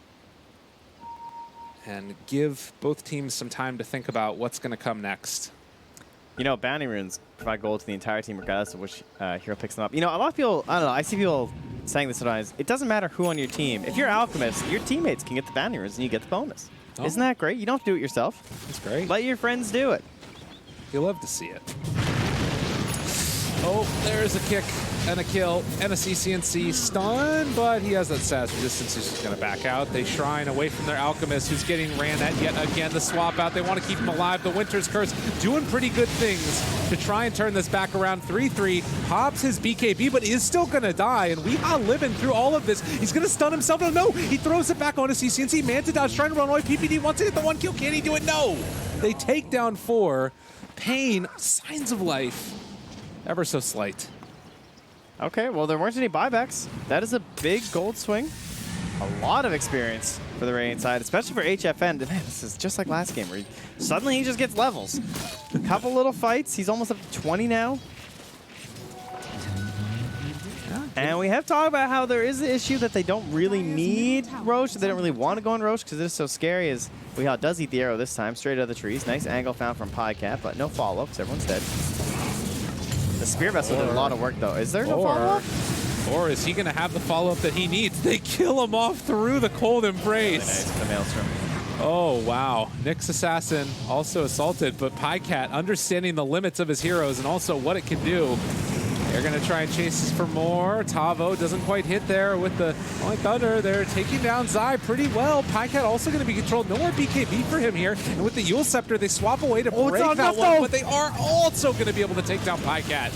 Can they do any more? It's a buyback from Weavers. He's back into this fight with the time lapse in. HFN making the plays for his team. Yeah, but there was a quick TP from 3-3, so they only get the return kill onto the Bane. And that is enough to still give 52 gold to the Weaver. I guess you might be able to call that worth, but there's a chance he might need that buyback over the next 8 minutes or so. 1,200 gold goes to the Vengeful Spirit. And she's trying to help the team. Looks like she's going in towards a pipe. Could be very useful with... I mean, we saw there even just like the magical damage. Normally you think right click's coming in a Cold Embrace, you're fine. But Sai showing up the Mirana as well, and things become pretty rough pretty quickly. Another slight pause here. All right, only a 7K lead. Things were looking so good for Optic. Thought they had pretty good high ground, getting that going. But I guess they're not really into like these BKBs that early. Or at least they weren't popping off them into those big fights. So now they found a couple fights outside where the BKBs were not that impactful. And down to 8 seconds already for the Nature's Prophet and for the Mirana. And I think the biggest difference is that you've got like these heroes too that are actually doing a decent amount in the team fights. I feel like the Nyx has kind of been one of the X factors. You talked about the Spirit Vessel on the Alchemist. Yep. You know, these types of issues, that it feels like you're getting more out of the supports, and maybe that starts to change as you know the Vengeance Aura gives more and more damage to these heroes. Who knows? CCC, he had a heart queued up, but I like this if he goes back for the BKB because I think he does want one. They're looking. They have the Blink Dagger on the Alchemist. They spot out CCNC, jump forward, finds the stun. This is a huge kill if they can find it. Tavo rolling through yet again another stun because of that cooldown. Yule Scepter on top of the Nightmare trying to keep their carry. They're mid alive. CCNC is going to fall. HFN gets the finish and no more time lapse. The runaway. The Spirit Vessel's doing a lot there to the Weaver. Keep our eyes on his HP dwindling down, but he is eventually going to live through it. Weehaw, is he going to be so lucky? Fully trapped in by the trees. He ends up going down.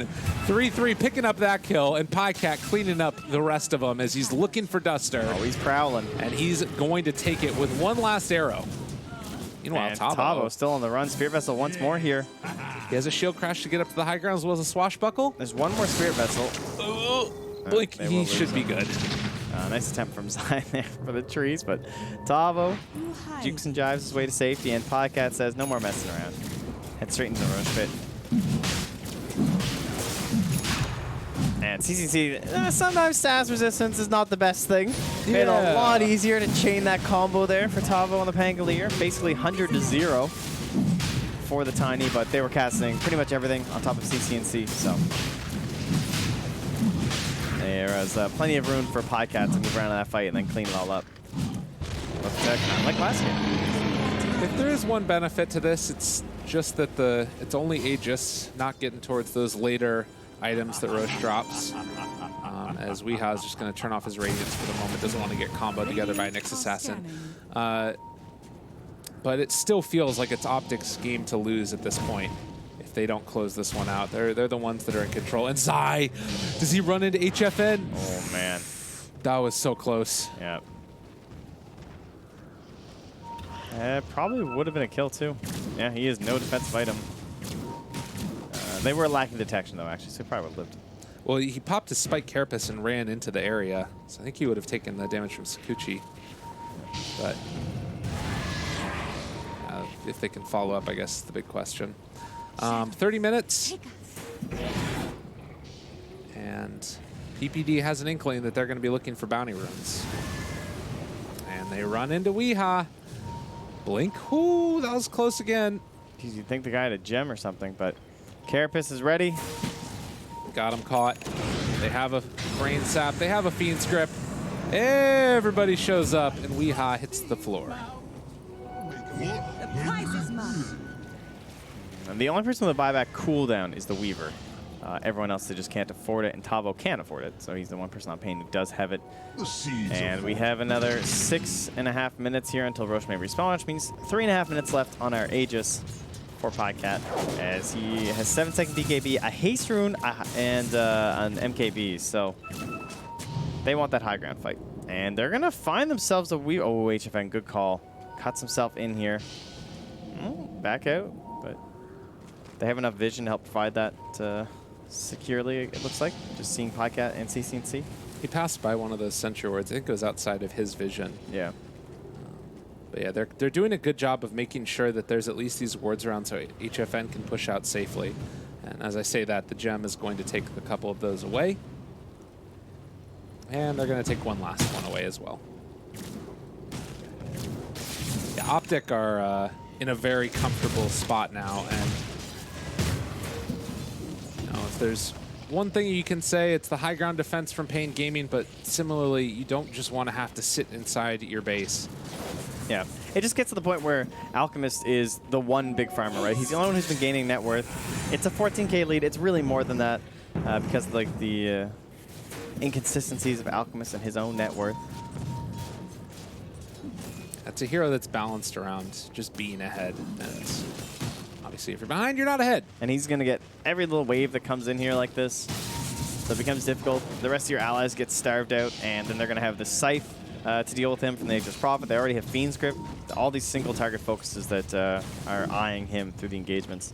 And then you think, okay, well, that should make space for someone else, but that's where these other heroes are so far behind. So that's where HFN and Tavo have to play pretty damn flawlessly. And the HP is starting to stack up on these supports, so it's not quite as easy to fully combo down. The Nyx Assassin, like Zai's almost up to 1,800 HP. Peter, maybe the best chance at about 1,400. Yeah. Well, and the other thing, too, is just like you look at the vision.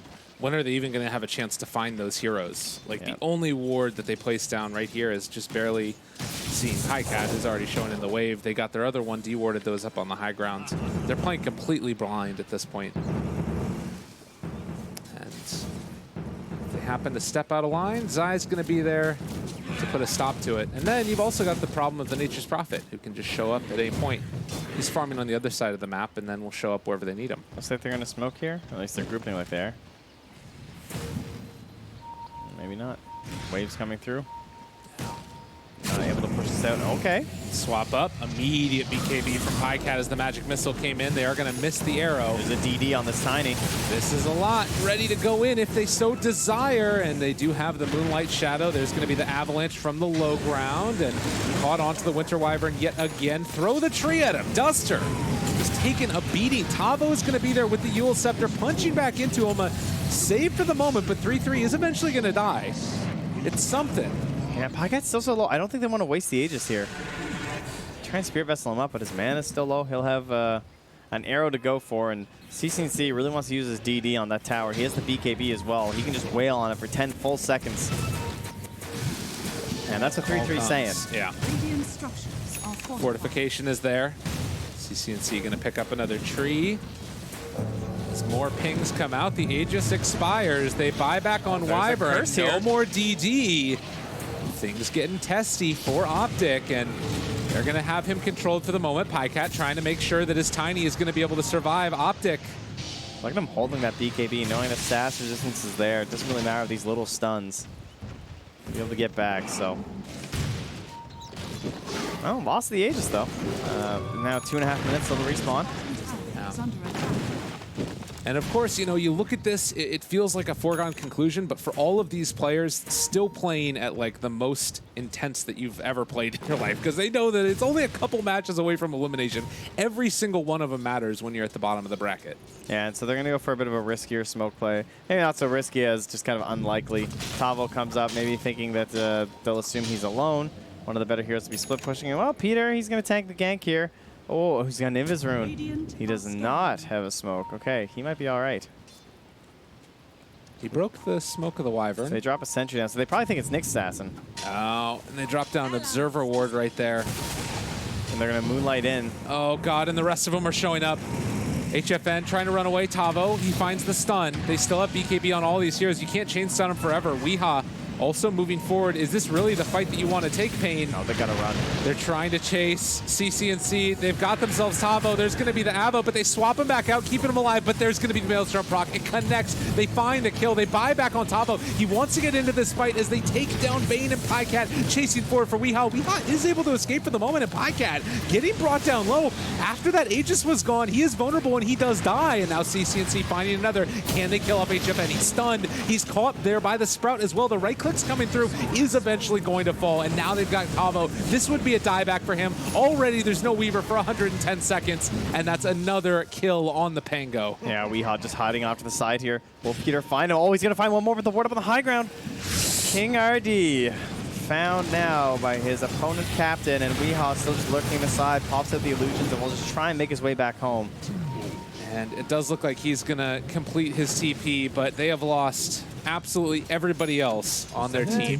And another DD rune near the Roche pit. Radiant's middle tower is under attack. That was questionable at the best. Weehaw. That guy always knows what to say, I tell you. It's true. Seeds of fortune. I mean, you can understand it. Like you said, it's a play that's unlikely to work out, but you kind of have to make those moves when you're this far behind. And if they're able to find one person farming, it's great. Afterwards, it's kind of like, well, what do? Do we just walk back to base now? And then the fight starts, and it's kind of on bad terms. They don't know that Weaver has no buyback, though, so they're not that confident just running in. There was no Roche to get, so it only amounts to Optic getting a more gold, like a higher gold lead, and then more vision and lane pressure across the map. So still very good for the side of Optic, but it is not the final fight quite yet for Pain. They will have another opportunity, just becoming more and more difficult as we press further. So you say another opportunity. I mean, do you think that they want to try and go for another smoke play out, or is it just that now we have to just sit on high ground and hope they overextend? High ground is pretty scary. I mean, this Wyvern and Pango, we saw it in the game before, very irritating to deal with. And the swap 2 is what kicked off that whole thing. They almost got Pycat 100-0 to get the Aegis on the earlier end, but they just weren't quite able to secure it.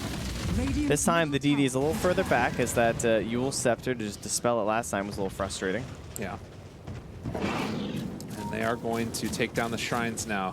Shut down more of the vision. Radiant's top shrine Optic. is under attack. Looking like they are going to clear out the jungle, possibly head down towards the bottom, and another smoke play. Oh, just to run at them. Okay. Is there vision? There is some vision here that was laid down by the Radiant. They spot CC&C again, continuing to initiate on this Tiny, and the Moonlight Shadow, he stuns himself. This is not good. They swap back away and now turn onto his teammates as Nyx Assassin was mid-animation there. Tavo getting a couple of stuns as well. Can they chase down this Nyx Assassin? HFN decides instead, let's go over for PPD and see if we can take down 3-3. Dealing some decent damage. Toss, the Avalanche, Weehaw gets the Manta out, is immediately going to be killed off, and even though he's in the BKB, he's not going to be brought down as CC&C fighting very trying to well take here. down King RD. He's getting a lot of minus armor. He's down to very low, and can they kill him off? Yes, indeed. Weehaw with the double kill. They didn't lose anybody. All under a Radiant Observer Sentry combo. That did a ton of work for them in that fight. Able to see so much of what's going on, and the focus they've had, taking down PPD first, making sure he doesn't get off good Fiend scripts. He bought back in the last fight. CCC bought a heart in the middle of that fight, and they still were able to bring him down because he couldn't let the regen kick in. And then that Winter's Curse almost killed Zai from 100-0. He had 241 damage that whole fight. All right, slow and steady. Runs the comeback. And Weehaw now into Ashiba's guard. He's top net worth, which is where you like to be on the Alchemist, as he's going to eat another arrow. It's fine. It was fortified anyways. Just seemed like such a dangerous spot to go as Optic, but they don't have that same vision we do. You know, they couldn't tell the entirety of Pain had just migrated out there. CC&C probably thinking that he was very fine. Long Roche respawn, but it's about to be back now. Oh, let's be honest, he is very fine. But anyway. Yeah. All right. True Did they enough. see it? They did see it. Dire's Okay. middle tower is under attack. I mean, if they can get this Roche, it's not necessarily like they're, you know, running away with it here, but at least it's something. It's starting to become a pretty big deal. This is, it feels like last game where it's like, no, there's no way they're going to come back, right? Yeah. Oh, yeah, no, Peter, you are correct. He was just helping them out, letting them know. It's true. So Aegis on the Weaver. He's also got the cheese. Amazing what you Bunch of bounty runes. And a DD too. They can press forward with this. But what can they really do with this Aegis? I mean, there's still 9,000 gold behind with this Alchemist. If you're Pain Gaming right now, what's your play?